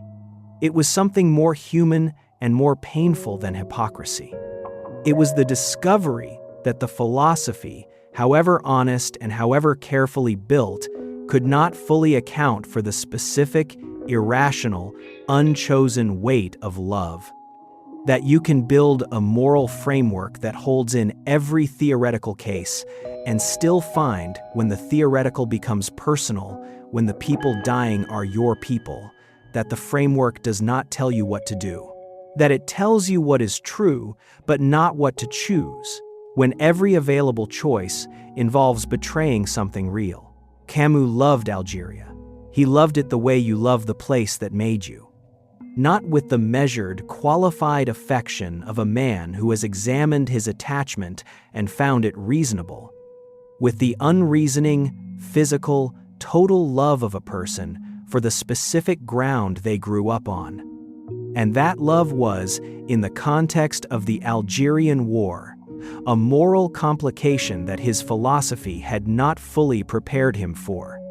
He said, at one point, in a remark that was widely reported and widely criticized, that if forced to choose between justice and his mother, he would choose his mother. People took this as an admission that his moral philosophy was hollow, that when it came down to it, loyalty to family trumped commitment to principle. But that reading misses what he was actually saying. He was not saying that his mother was more important than justice. He was saying that justice, as an abstract concept, as a political goal to be achieved through violence, was less real to him than his mother as a living, breathing, specific, irreplaceable human being. He was applying his own philosophy to himself and finding that it produced not a clear answer but a genuine, irresolvable conflict. Because his philosophy said, the person in front of you is always more real than the idea behind you. And the person in front of him was his mother. And the idea behind the FLN, however just, was an idea. And he could not trade his mother for an idea, even a just one. This is not a comfortable conclusion. It does not resolve cleanly into a position you can defend at a dinner party. But it is honest, and Camus, above all other things, was honest. Even when the honesty produced paralysis rather than clarity. Even when the honest answer was, I do not know. I cannot find the clean position here. There are victims on both sides, and I love people on one side, and I cannot pretend that love is not distorting my ability to see clearly, and I cannot pretend that the distortion does not exist. That is not a failure of his philosophy. It is the philosophy applied to its hardest possible case and producing, not a solution, but an accurate description of what moral conflict actually feels like from the inside. Not clean, not resolved.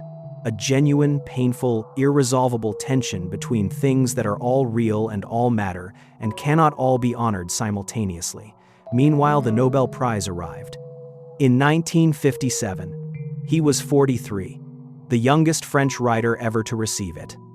And his acceptance speech, which he delivered in Stockholm in December of that year, is one of the most honest things any person has ever said publicly about what it means to write. He did not perform gratitude. He did not offer comfortable platitudes about the power of literature to change the world. He stood up in front of the assembled dignitaries of the Nobel Committee and said something close to the truth as he understood it. He said that the writer's role was not to serve ideology, not to make people feel good about the positions they already held, not to produce the kind of art that reassures its audience that their values are correct and their enemies are wrong. The writer's role was to witness, to stand in the middle of the human condition with all its contradiction and all its suffering and all its irreducible complexity, and to describe what was actually there. Without simplification, without the comfort of narrative resolution, without the political convenience of making one side clearly right and the other clearly wrong, just the truth. As specifically and as honestly and as completely as possible, the truth about what it is to be human, which means the truth about the suffering and the beauty and the meaninglessness and the love and the absurdity and the specific, unrepeatable, unjustified reality of a life being lived in a world that does not explain itself. He said that in periods of great historical crisis, artists were tempted to choose a side and make their art serve the side. And he understood the temptation. He had felt it himself, the desire to be useful, to make the writing do something concrete in the world, to point it like a weapon at the enemy and fire. But he thought this temptation, if surrendered to, destroyed the thing that made the writing worth having.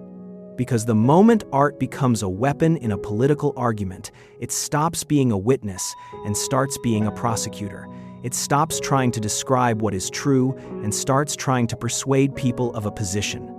And the position, however correct, is always simpler than the truth. Always.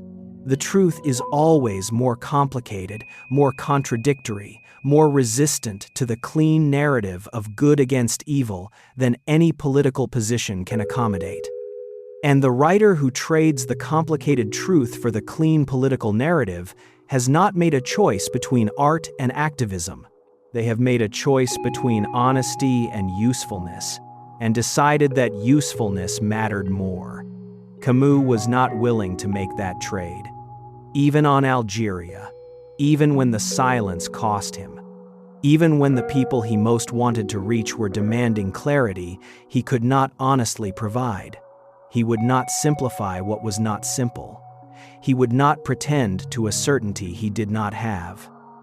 He would not choose a side when the choosing required him to pretend that the people on the other side were not real, or not suffering, or not morally significant. They were real. They were suffering. They were morally significant, all of them, on both sides, in a war that was producing atrocities on both sides, and that no one involved in it was going to come out of clean. He knew it. He said so. And the knowing and the saying cost him more than any other position he ever held. The Nobel Prize was not a resolution of any of this. It was a recognition that arrived in the middle of the hardest period of his life, when he was most isolated, most attacked, most uncertain about his own ability to find the honest position on the question that mattered most personally to him. He accepted it. He gave the speech. He wrote the first letter to Louis Germain, the teacher who had saved him from the poverty of Belcourt 40 years earlier. And then he went back to work, because there was still work to do.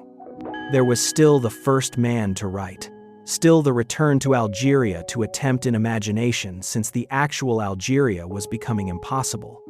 Still, the question of his mother, and the silence between them, and what it meant, and how to describe it honestly, in a way that did not reduce her to a symbol or elevate her to a saint, but simply showed her as she was. A woman in a doorway, watching the street, saying nothing, present in the way that the sea is present, without agenda, without narrative, just there. He was still trying to reach her, still trying to find the words for something that had no words, still building the bridge between what he could articulate and what he could feel but not say. That is what the first man was, a bridge. An attempt to go back to the beginning and find, in the specific details of a specific childhood in a specific place, the foundation beneath the philosophy, the thing that had come before the ideas, the thing that the ideas had always been, in some sense, about. He never finished it. The road in Burgundy ended the attempt before it arrived, but the attempt was real. And the 144 pages that survived it are among the most personal and most honest things he ever wrote, which is what the next part of this video is about. The return, the manuscript, what he was trying to say at the end, and what it means that he never got to finish saying it. By the late 1950s, Albert Camus was famous in the way that very few writers ever become famous. Not just well-known within literary circles. Not just respected by the people who read serious books and follow serious arguments. Genuinely, broadly, internationally famous. The Nobel Prize had made it official, but the fame had been building for years. The Stranger was being read in universities across Europe and America. The myth of Sisyphus had entered the vocabulary of an entire generation trying to make sense of what the 20th century had done to the idea that human life had dignity and purpose. The Plague had been translated into dozens of languages and was being taught in schools and discussed in churches and used as a framework for thinking about everything from the Holocaust to the Cold War to the general condition of human beings trying to live decently in a world that kept producing reasons not to. He was that rare thing. A philosopher whose ideas had escaped the philosophy departments and entered the general conversation. A writer whose novels were being read not just as literature, but as instruction manuals for surviving the specific, historical, unprecedented difficulty of being alive in the middle of the 20th century.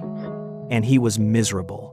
Not dramatically, not in the performative way of a man who wants his suffering to be noticed, but genuinely, quietly, persistently unhappy in ways that the fame and the Nobel Prize and the international recognition did nothing to address and in some ways made worse.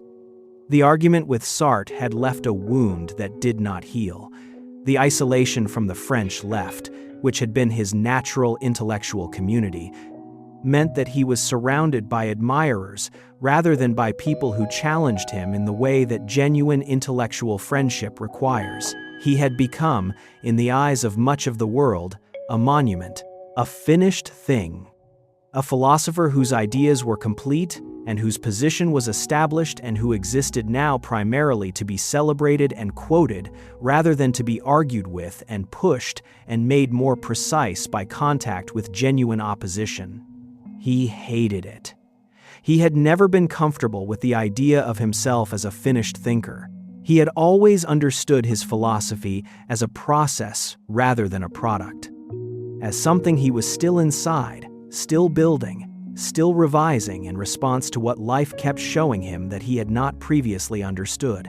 The absurd was not a conclusion he had arrived at and could now rest in. It was a condition he lived in and kept having to re-earn. The revolt was not a position he had taken once and could now maintain effortlessly. It was a daily practice, a daily decision, a daily refusal to escape into comfort or certainty or the various philosophical and political seductions that kept presenting themselves as alternatives to the difficulty of staying honestly inside the question. And the question, by the late 1950s, had become more personal than it had ever been, because Camus was going home. Not physically, not yet. The Algerian War made the actual Algeria increasingly difficult to return to. But in his imagination, in the manuscript that was slowly accumulating pages on his desk, he was going back, all the way back, to Bellecourt, to the two-room apartment, to the dead father and the deaf mother and Louis Germain and the tuberculosis at 17 and the beach and the sun and the specific. irreplaceable texture of a childhood that he had spent his entire adult life building ideas on top of without ever fully going back to examine the foundation. The first man was that examination. It was the most personal thing he had ever attempted, more personal than The Stranger, which was philosophical in its bones, even when it felt autobiographical, more personal than any of the essays, which were arguments even when they were intimate. The first man was an attempt to simply remember, to go back to the beginning with no agenda other than accuracy, to describe what it had actually been like, the poverty, the silence, the grandmother's harshness and his mother's wordless presence, and the specific quality of a summer afternoon in Belcourt when he was 8 years old and the world was not yet an idea, but just a physical fact pressing itself against his skin. He was writing, in other words, toward his mother, toward the thing that all the philosophy had circled without reaching, toward the silence between them that no amount of articulation had ever bridged. He had won the Nobel Prize. He had argued with Sartre. He had written books that had entered the consciousness of a generation. And he still could not find the words for what his mother meant to him, or rather, he could find words. He had always been able to find words, but the words were never quite right. They were always slightly too large, too literary, too constructed for the specific, simple, inarticulate reality of a woman sitting in a doorway watching a street in the evening saying nothing. The woman was not a symbol. She was not a philosophical concept. She was not a character in a novel, though she appeared in several of his novels in various forms. She was his mother. Specific, physical, present, real. And the gap between that reality and anything he had ever written about her was the gap that the first man was attempting to close. He worked on it throughout the late 1950s, slowly, more slowly than he had written anything else, because the slowness was part of the honesty. He was not constructing an argument. He was not building a philosophical framework. He was trying to remember accurately. And memory, genuine memory, the kind that does not organize experience into narrative but simply holds it in all its specificity and contradiction and unresolved complexity, that is slow work. It resists the habits of a professional writer. It resists the temptation to make things more coherent than they were, to impose the retrospective logic of meaning on experiences that did not have meaning when they were happening, to transform the raw material of a childhood into the origin story of a philosopher. Camus did not want an origin story. He wanted the thing itself, the actual apartment, the actual silence, the actual face of his mother in the doorway in the evening light, the actual feeling of being a child in that specific place at that specific time with those specific people, not what it meant, what it was. This is, in some ways, the most radical thing he ever attempted, because his entire philosophical project had been built on the refusal to impose meaning on experience, on the insistence that the silence of the universe is real and must be faced rather than filled. And now he was applying that insistence to his own past, to his own memories, refusing to turn them into meaning, refusing to let them become the explained origin of the ideas they had, in some unexamined way, produced, just holding them, as they were, raw, specific, unjustified, and real. The 144 pages that survived the accident at Villeblevin are fragmentary in the way that all unfinished manuscripts are fragmentary. There are scenes, and there are notes, and there are passages of great beauty, and there are passages that are clearly first drafts that Camus would have revised substantially if he had lived to revise them. But even in their incompleteness, they reveal something important. They reveal a man in the process of discovering things about himself that the philosophy had not prepared him for. He is writing about his father. about going to the grave of a man who died before Camus could know him, about the specific, disorienting experience of standing at the grave of a young man when you are yourself older than the young man was when he died. About what it means to be, in some sense, your father's parent. To have outlived him, to carry him not as a memory but as an absence that you have grown old enough to understand differently than you understood it as a child. He writes about his father with a tenderness that surprises you. Not the tenderness of grief for someone lost, the tenderness of imagination for someone never known, a tenderness that has to construct its object from almost nothing. A photograph, a few stories, the shape of an absence in a family that organized itself around not speaking about it. Camus is trying to know his father, in the manuscript, at 46, for the first time. And the trying reveals something about the philosophy that the philosophy itself had never quite articulated, because the absurd, as Camus had developed it, was largely a philosophy of presence, of the immediate, of the specific, physical, unrepeatable reality of the moment you are in right now. It was suspicious of narrative, suspicious of the stories we tell ourselves about where we came from and where we are going. It insisted on the present tense, on the boulder in your hands right now, on the hill in front of you right now, on the person beside you right now. And yet here was Camus, in his final work, going back, reaching into the past, trying to recover not the present moment, but the lost moments. The moments that had made him without his knowing they were making him. The moments that the philosophy had been built on top of without ever examining. The return to the past in the first man is not a contradiction of the absurd.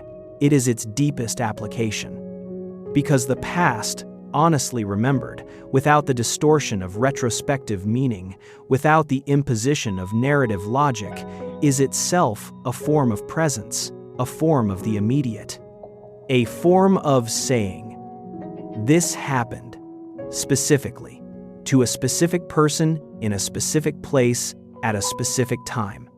And it was real, not as a cause of subsequent events, not as the explanation for who I became, just real in itself, the way all moments are real in themselves before we organize them into stories. He was trying to give his childhood back its reality, to see it as it was rather than as it had become in the light of everything that came after, to be present in it the way he had always argued for being present in the current moment, fully, without the protective distance of retrospective interpretation, just there, in the apartment, in the heat, with his mother in the doorway. And the attempt was producing something extraordinary. The pages are alive in a way that his more purely philosophical writing sometimes is not, because the philosophy, however honest, is always at some level performing clarity, organizing experience into argument, selecting details that support the position and leaving aside details that complicate it. The manuscript is different. It is not performing clarity. It is pursuing it. It is the record of a man following a thread into his own past without knowing where it leads or what he will find when he gets there. And what he was finding, what the 144 pages suggest he was finding, was that the foundation of his philosophy was not the absurd, not the idea, not the intellectual recognition that life has no meaning and that revolt is the appropriate response to that fact. The foundation was simpler, more physical, more human. It was a boy in Algeria who loved the world before he had any reason to, who felt the sun and the sea and the specific warmth of a summer afternoon in Belcourt as something so completely and obviously good that no subsequent intellectual recognition of meaninglessness could undo the memory of it, who had been happy, genuinely and unreasonably happy, in conditions that, by any objective measure, did not justify happiness, and who had spent his entire adult life trying to rebuild that happiness on honest foundations, trying to construct a philosophy that would allow him to feel what he had felt as a child on the beach in Algeria. The unreasoned, physical, total affirmation of being alive, without the naivety that had made it possible then and that he could not return to now. The first man was the attempt to find the boy, not to become the boy again, not to pretend that the tuberculosis and the dead father and the silent mother and the occupation and the Algerian war and the argument with Sartre had not happened, but to find the thing the boy had known before all of that happened, the thing that all of that had not managed to destroy, the capacity for unreasoned joy, the physical certainty that existence, whatever it meant or did not mean, was worth having. He was going back to find the foundation, to touch it directly, not through the mediation of ideas, but through memory, through the specific sensory detail of a specific morning in a specific street, in a specific city that no longer existed in the form he remembered it. He was almost there. The 144 pages bring him close. They bring him to the apartment, to the grandmother, to Louis Germain, to the first glimpses of the father he never knew. They begin the excavation. They clear the ground. And then the car hit the tree, and the manuscript stopped, and the excavation was never completed, and the boy was never fully found. But the attempt exists. And the attempt tells us something about Camus that the finished philosophy does not quite tell us. It tells us that he knew, at the end, that the ideas had been pointing at something they could not fully reach. That the philosophy, however honest, was always a translation of an experience that resisted translation. That somewhere beneath the absurd and the revolt and the image of Sisyphus happy on his hill, there was a boy who had been happy for no reason at all. Just because the sun was warm, just because the sea was there, just because he was alive and young and the world was immediate and full and pressing itself against him with a generosity that required no justification and offered no explanation. He was trying to go back to that, to remember it accurately enough that it became present again, not as a comfort, not as an escape from the hard truths the philosophy had built its reputation on, but as the ground beneath the truths, the thing the truths had always been trying to protect, the irreducible, unjustified, cosmically insignificant, and completely real fact that being alive, in a body, in a world, on a specific morning in Algeria, with the sun coming up over the Mediterranean, was enough. It had always been enough. He had known it at 8 years old without knowing he knew it. He had spent 38 years building a philosophy that, at its deepest level, was trying to say what the 8-year-old had known without words. And he was finally, in the manuscript, close to saying it directly, close to going all the way back and touching the foundation with his hands. And then January 4th, 1960, and the road, and the tree, and the bag in the wreckage, and the 144 pages that are the closest he ever got. Albert Camus won the Nobel Prize in Literature in October 1957. He was sitting in a cafe in Paris when he heard the news. His first reaction, by several accounts, was not joy.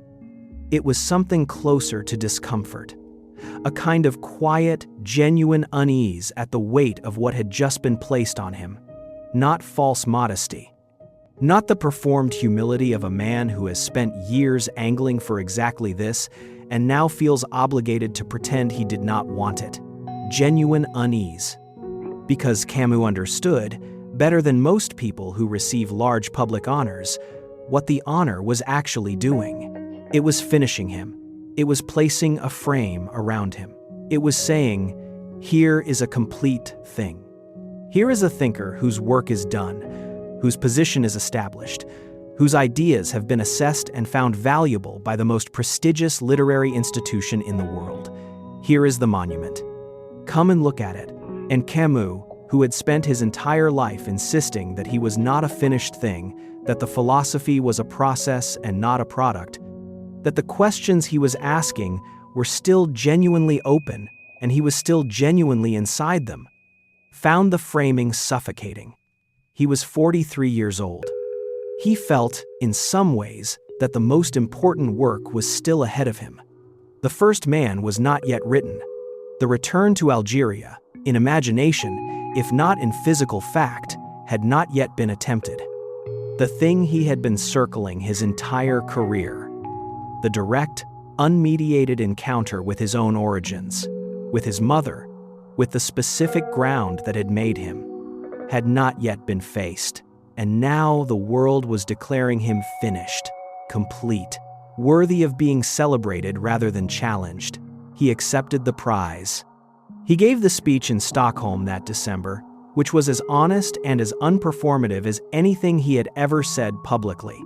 He talked about the writer's obligation to witness rather than to serve, about the temptation to make art a weapon, and why surrendering to that temptation destroyed the thing that made art worth having, about the specific, irreducible, morally essential role of the person who stands in the middle of the human condition and describes what is actually there without simplifying it for political convenience or softening it for emotional comfort.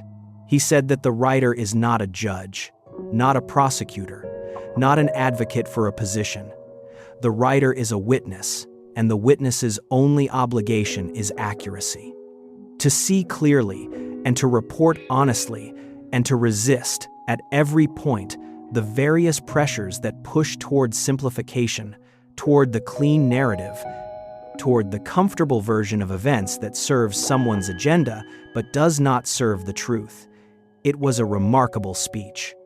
And then he went home, and the Nobel Prize sat there, being the Nobel Prize, and the world continued to treat him as a finished monument, and he continued to feel the suffocating wrongness of that framing, and he worked on the first man, and the Algerian War continued producing its atrocities, and he intervened in individual cases where he could use his public position to save specific lives, and he watched the broader situation move toward outcomes that none of his interventions could prevent, and he was tired in a way that the public could not see, because the public was looking at the monument rather than at the man. The tiredness was real. It had been accumulating for years. Not the tiredness of a man who has given up. Camus never gave up. The refusal to give up was so fundamental to his philosophy that giving up would have required him to stop being himself in a way that was not available to him. But the tiredness of a man who has been holding a difficult position for a long time against sustained opposition and who has paid, in isolation and in the loss of friendships and in the ongoing hostility of people whose approval had once mattered to him, a price that he had chosen to pay, but that had not stopped costing him simply because he had chosen it. He was lonely. This is the honest word. The argument with Sartre had taken from him the particular kind of companionship that comes from being genuinely challenged by someone whose intelligence you respect. He had other friends.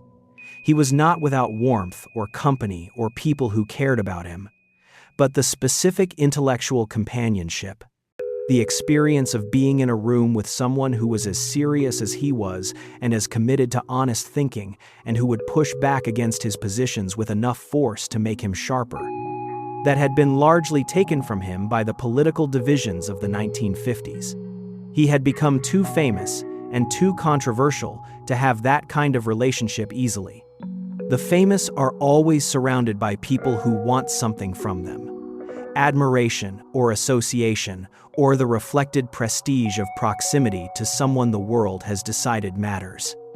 And Camus, who had grown up in the specific poverty of Bellecourt, who had been the boy that Louis Germain had had to fight for, who had never been comfortable with the idea of himself as someone the world was supposed to defer to, was not equipped to find that surrounding comfortable or sustaining.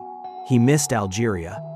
This is perhaps the simplest and most human thing to say about the last years of his life.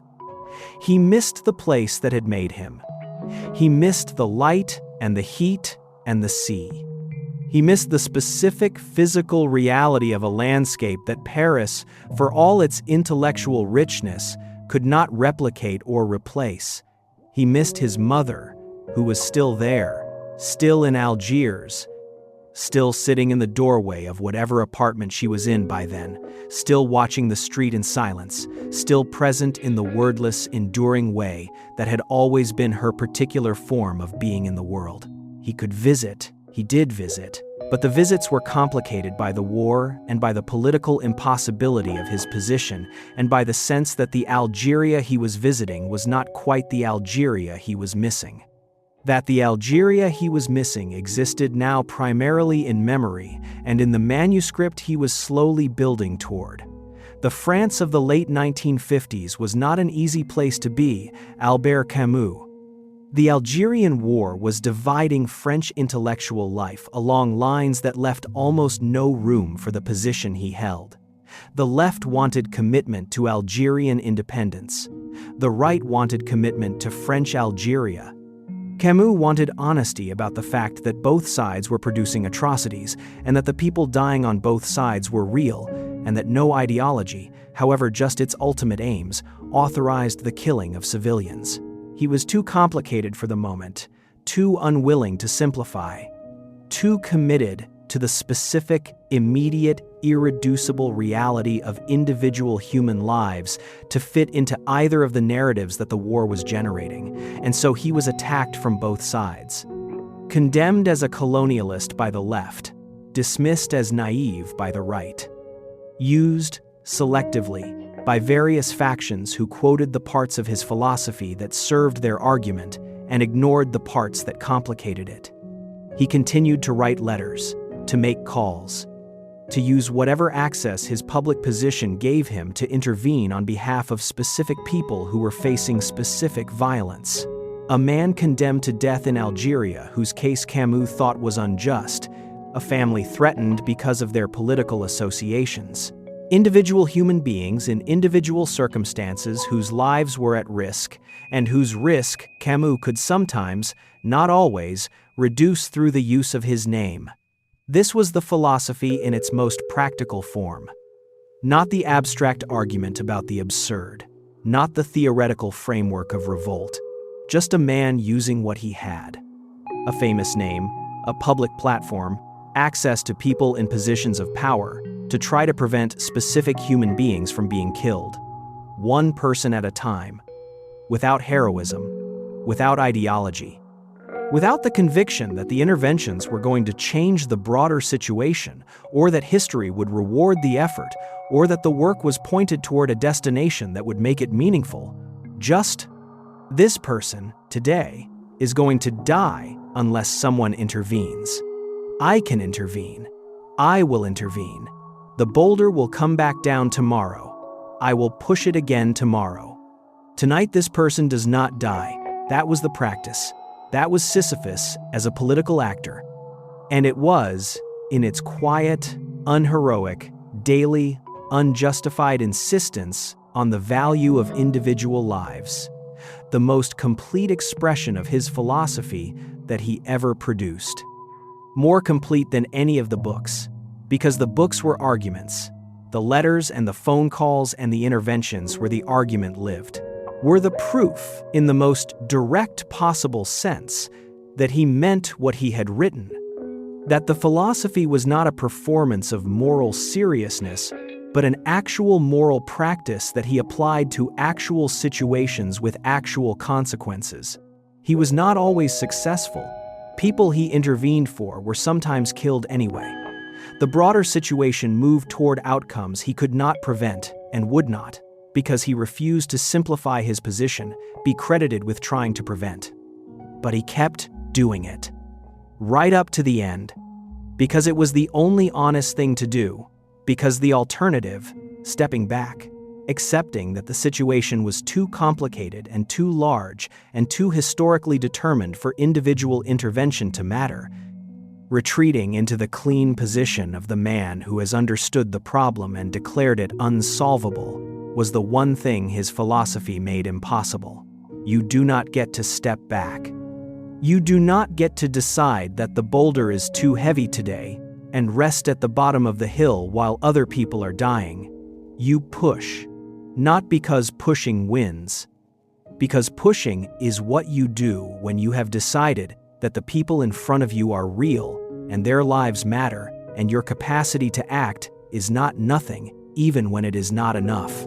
He was also, in these final years, beginning to find his way back to something he had partially lost in the years of argument and isolation and the grinding difficulty of holding a complicated position against sustained opposition. He was finding his way back to the joy, not the performed contentment of a man who has decided to be at peace, the actual, physical, unreasoned joy that he had known as a boy in Algeria and that had been the foundation of everything, and that the years of fame and controversy and the Nobel Prize and the argument with Sartre had not destroyed but had buried under layers of difficulty and fatigue, and the specific, accumulated weight of a life lived in public at a temperature that public life is not designed to sustain indefinitely. He was writing The First Man, and the writing was bringing it back, because the writing was taking him home, back to Belcourt, back to the beach, back to the goalkeeper diving for the ball and the sun on the water, and the specific feeling of an afternoon in Algeria when the world was not yet an idea, but just a physical fact pressing itself against you with a generosity that required nothing from you in return.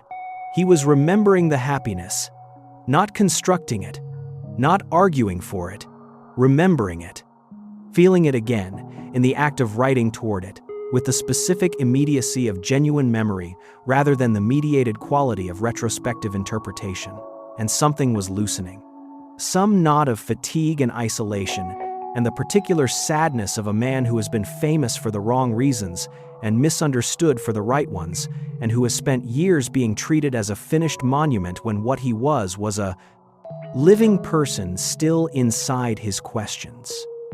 Something was beginning to loosen. He was not finished. He had never been finished. The philosophy was not complete. The questions were still open. The boy in Algeria was still there, beneath all the books and all the arguments and all the years of being Albert Camus, the Nobel Prize-winning philosopher. Still there, still knowing what he had known on the beach at 8 years old, still holding the unreasoned physical certainty that existence was worth having before it was worth anything else. He was going back to find him. He was almost there. The manuscript was growing. The pages were accumulating. The memories were becoming specific and solid and real in the way that only genuinely remembered things become real, as opposed to the constructed quality of things you have decided to remember. He was close, and then he was not. January 4th, 1960. And the road, and the tree, and the bag and the wreckage, and the 144 pages that are the closest he ever got to the boy on the beach in Algeria. He was 46 years old, the same age his father had been when he died at the Marne. Younger than the son who had stood at his grave and felt the disorienting vertigo of having outlived the man who was supposed to outlive him. He did not outlive him after all. The war took his father at the Marne. The road took Camus at Villeblevin, both randomly, both without meaning, both leaving behind people who loved them and work that was unfinished and questions that would never be fully answered. The boy was never found. The bridge was never completed. The words for his mother sitting in the doorway were never quite right enough. The foundation was excavated, but not fully exposed. The manuscript stops, and the man is gone, and the question he had been living inside for 46 years is still open, still unanswered, still pressing against whoever is willing to sit with it honestly enough to feel its full weight. That is the legacy. Not the finished philosophy, not the clean argument. Not the monument that the Nobel Prize was trying to build. The open question, the unfinished manuscript, the 144 pages in the bag, and the invitation, implicit in every page of everything he ever wrote, to pick up where he left off, to keep pushing, to stay inside the question rather than escaping into an answer that closes it prematurely. To be honest, about the meaninglessness and the beauty, about the silence and the love, about the absurdity and the joy. To hold all of it at once, without resolving it, without escaping it, without pretending that any of it is simpler than it is. That is what Camus left us. Not a solution, a practice, a way of standing inside the hardest truth about being human, that it ends, that it means nothing cosmically, that the universe will not explain itself or justify our suffering or reward our goodness. And choosing, in full awareness of all of that, to be here anyway, fully, presently, with the specific people in front of you, in the specific moment you are in, on the specific Tuesday or Wednesday or Thursday of your actual life as it is actually happening. The boulder is coming back down. Push it anyway. Not because pushing wins, because you are here and the pushing is yours, and the moment of pushing is real and immediate and unrepeatable, and it belongs to you completely, regardless of what the universe thinks about it. One must imagine Camus happy. On the road to Villeblevin, in January, choosing the ride. We have been with Camus for a long time now. We have followed him from the 2-room apartment in Belcourt to the beaches of Algeria, to the tuberculosis ward, to the Lycée to Paris, to the occupation, to the stranger and the myth of Sisyphus, and the plague, to the argument with Sartre, to the Nobel Prize, to the unfinished manuscript in the bag on the road at Villeblevin. We have watched him build a philosophy out of poverty and loss and physical joy and honest thinking and the daily, unglamorous, unjustified refusal to look away from what is true. We have followed the whole arc. And now we are at the end, which means we are at the beginning, because that is how Camus works. You follow him all the way to the finish and find that he has brought you back to the start, back to the question, back to the only question that actually matters. Is life worth living when you know it ends in nothing? He spent 46 years answering that question. He never fully finished the answer.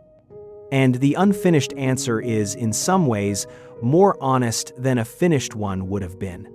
Because a finished answer would suggest that the question can be closed, that you can think your way to a position and then rest there, that the absurd is a problem to be solved rather than a condition to be lived.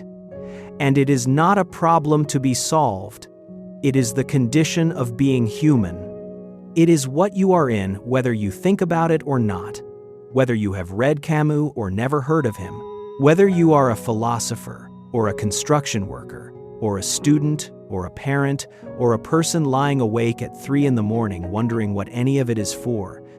The absurd is not a philosophical concept that applies only to people who are sophisticated enough to understand it. It is the water you are swimming in, the gap between what you need and what the universe provides. The space between the question you cannot stop asking and the silence that is the only answer you will ever receive. Camus did not invent the absurd, he named it. He described it with enough precision and enough honesty that people who had been feeling it without knowing what to call it suddenly had a language for their experience. And that is what the best philosophy does. Not solve problems. Name experiences accurately enough that the people having them feel less alone inside them. So let us name it now, directly, without the protection of distance or the comfort of abstraction. You are going to die. Not as a philosophical proposition, as a fact. Your specific, irreplaceable, unrepeatable self. The particular combination of memories and preferences and fears and loves and habits and ways of seeing the world that make you you and no one else is going to stop existing. Everything you have built will eventually be gone. Everyone you love will eventually be gone. The civilization you are part of will eventually be gone. The planet will eventually be gone. And the universe will continue, in different, unchanged, not diminished in any way by the absence of everything that mattered to you. This is not pessimism. It is not designed to make you feel bad. It is just true. And Camus' argument, the argument he spent his entire life building, and that the road at Villeblevin prevented him from fully completing, is that this truth, faced honestly and completely, and without the protection of comfortable fictions, does not lead to despair. It leads to clarity. To the particular, hard-won, fully earned clarity of a person who has looked at the worst of it and decided that it does not determine everything, that the certain ending does not retroactively empty the living, that the absence of cosmic meaning does not mean the absence of human meaning, that the silence of the universe does not mandate the silence of human beings toward each other. Here is what that clarity actually looks like in practice. Because Camus was always suspicious of philosophy that could not be lived, that could not be translated from the abstract into the specific, daily, practical reality of a human life being actually lived by an actual person in actual circumstances. The philosophy of the absurd is not meant to be contemplated from a distance. It is meant to change how you move through your days. It is meant to change what you pay attention to and what you defer and what you choose to be present for and what you allow to matter. So, what does it change? First, it changes your relationship with deferral. Most people live in a permanent state of not yet. They are waiting for something to be resolved before they allow themselves to be fully present in their lives, waiting for the career to stabilize, waiting for the relationship to arrive or to improve, waiting for the financial situation to be less precarious, waiting for the children to be older or the parents to be healthier or the circumstances to be more favorable, waiting for the boulder to stay at the top of the hill before they allow themselves to feel something about the pushing, Camus says. The boulder is not going to stay at the top. The circumstances are not going to become finally favorable. The resolution you are waiting for before you begin your actual life is not coming. This is your actual life, the one happening right now, in these specific circumstances, with these specific imperfections, on this specific Tuesday. And the question is not whether you will begin living it once things improve. The question is whether you are going to be present in it as it actually is, or whether you are going to spend it waiting for a version of it that does not exist. This is not a comfortable message. It is not the kind of thing you put on a motivational poster, because it does not let you off the hook. It does not allow you to blame your circumstances for your absence from your own life. It says, the circumstances are what they are. The boulder is what it is. The hill is what it is. And you are here, now, in this moment.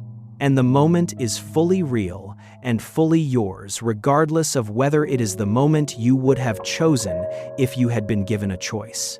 Be in it. Second, it changes your relationship with other people. The absurd, properly understood, is not a solitary philosophy. It is not a license for the kind of detached, ironic, above-it-all posture that some people adopt when they have understood enough of Camus to know that life has no meaning, but not enough to understand what he thought that meant for how you treat the people around you. The recognition that life has no cosmic meaning does not make other people less real. It makes them more real, because they are not symbols in a narrative that is going somewhere. They are not instruments for the achievement of goals that will eventually justify the present. They are just people.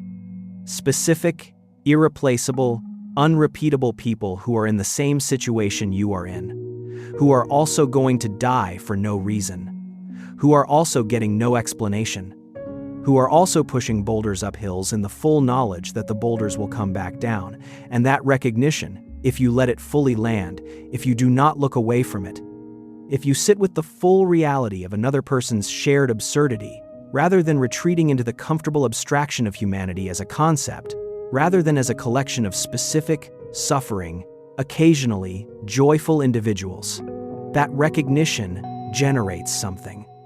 Not obligation in the legal sense, not duty in the religious sense, something more immediate and more human than either of those.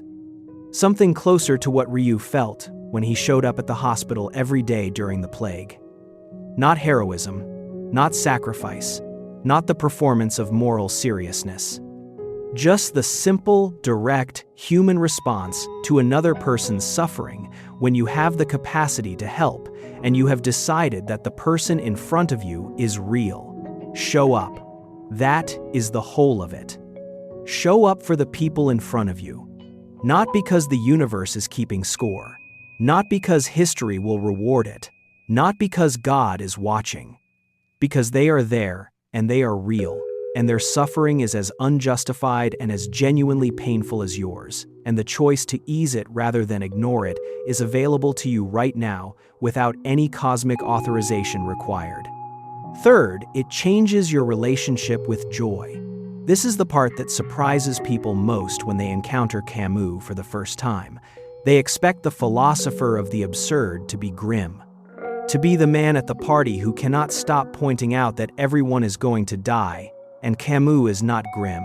He is not grim at all. He is the man who played football on the beaches of Algeria with complete physical abandon, who loved the Mediterranean with the unreasoned intensity of a person who has not yet learned to be ironic about the things he loves, who found in a summer afternoon in Belcourt, in the specific warmth of a specific sun on a specific day, something so completely and obviously good that no subsequent intellectual recognition of meaninglessness could undo the reality of it.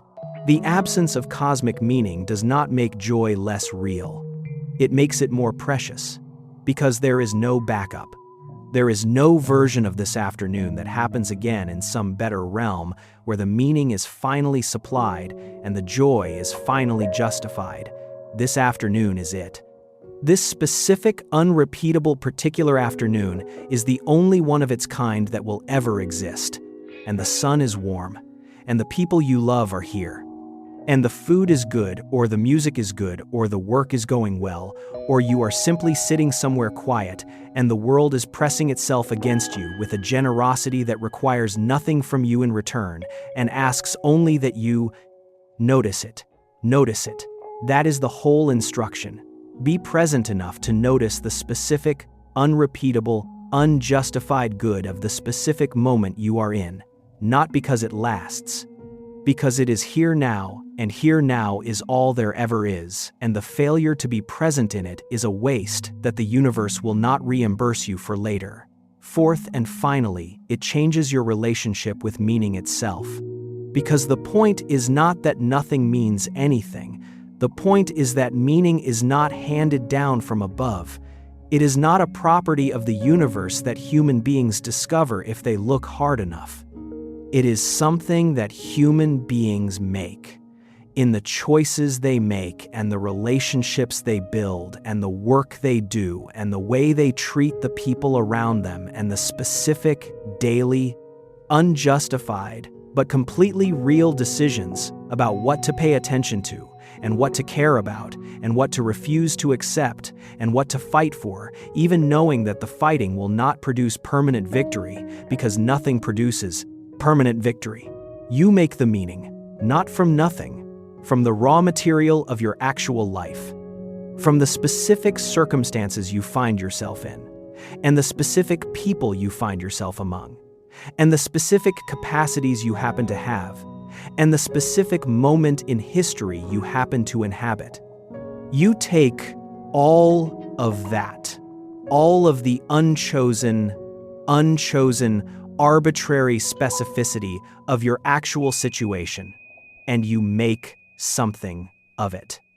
Not because making something of it will be remembered, not because the universe will validate your effort, not because the meaning you make is real in any cosmic sense, but because you are here, and the making is possible, and the choice to make something rather than nothing is the only authentically human act available to you. That is the revolt.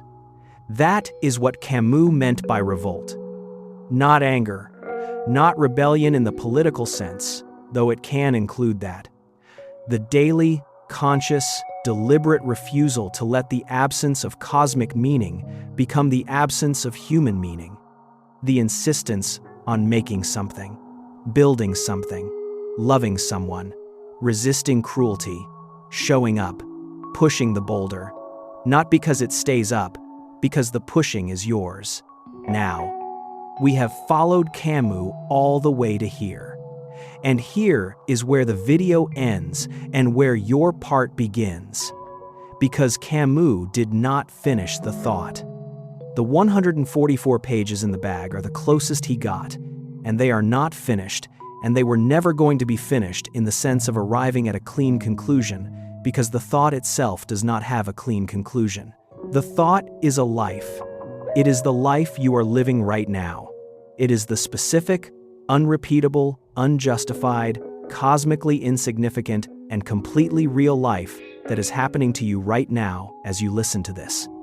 With all of its unresolved questions and its unfinished projects and its relationships that are complicated and its grief that has not fully arrived and its joy that comes in unexpected moments and disappears before you have fully registered it, and its boulder that keeps coming back down the hill no matter how many times you push it.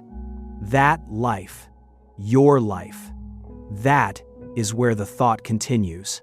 Not in another book. Not in another philosopher who finishes what Camus started. In you, in the specific, daily, unchosen, and then chosen reality of a human being who has now heard the argument and has to decide what to do with it. Camus' answer to the question he asked at the beginning of the myth of Sisyphus, "Is life worth living when you know it ends in nothing?" was yes. Not a comfortable yes. Not a yes that comes with reassurance or resolution or the promise that the difficulty will eventually become manageable. A hard yes. A clear-eyed yes. A yes that has looked at everything the no has to offer. The meaninglessness, the randomness, the certainty of loss, the absence of explanation, the complete indifference of the universe to the specific beauty of your specific life, and decided that none of it is sufficient reason to stop, that the sun is still warm, that the people you love are still real, that the work still matters even without cosmic validation. That showing up for the person in front of you is still the right thing to do even without a God watching and approving. That the boulder is still worth pushing. Even today, even now, even on the days when it feels heaviest and the hill feels steepest and the certainty that it is coming back down feels most like a reason to stop. Especially on those days, push it anyway. That is the whole philosophy. Everything else is commentary. In January 1960, Albert Camus got into a car on a road in Burgundy, and the universe demonstrated, one final time, the point he had spent his life making, randomly, indifferently. Without meaning or message or the courtesy of a warning, the boulder came back down. It always comes back down. But between the last push and the return, in the specific, unrepeatable, cosmically insignificant moment of the boulder still moving, still in motion, still traveling through the arc of its brief elevation before gravity reclaims it, there is something. Call it what you want. Camus called it happiness. The happiness of Sisyphus. The happiness of a man who knows exactly what is coming and pushes anyway and finds in the pushing itself, in the specific physical reality of a body in motion against a weight in a world that does not care about either of them. Something that functions like enough. It is enough. It has always been enough. You just have to be present enough to feel it. Go be present. That is all. That is everything. That is what Camus spent 46 years trying to say. Go be present in your specific, unrepeatable, unjustified, cosmically insignificant, and completely real life right now. While the boulder is still moving, while the sun is still warm, while the people you love are still here, while the moment is still this moment and not yet the next one, go, be present. It is enough. It has always been enough. One must imagine you happy. One must imagine you happy.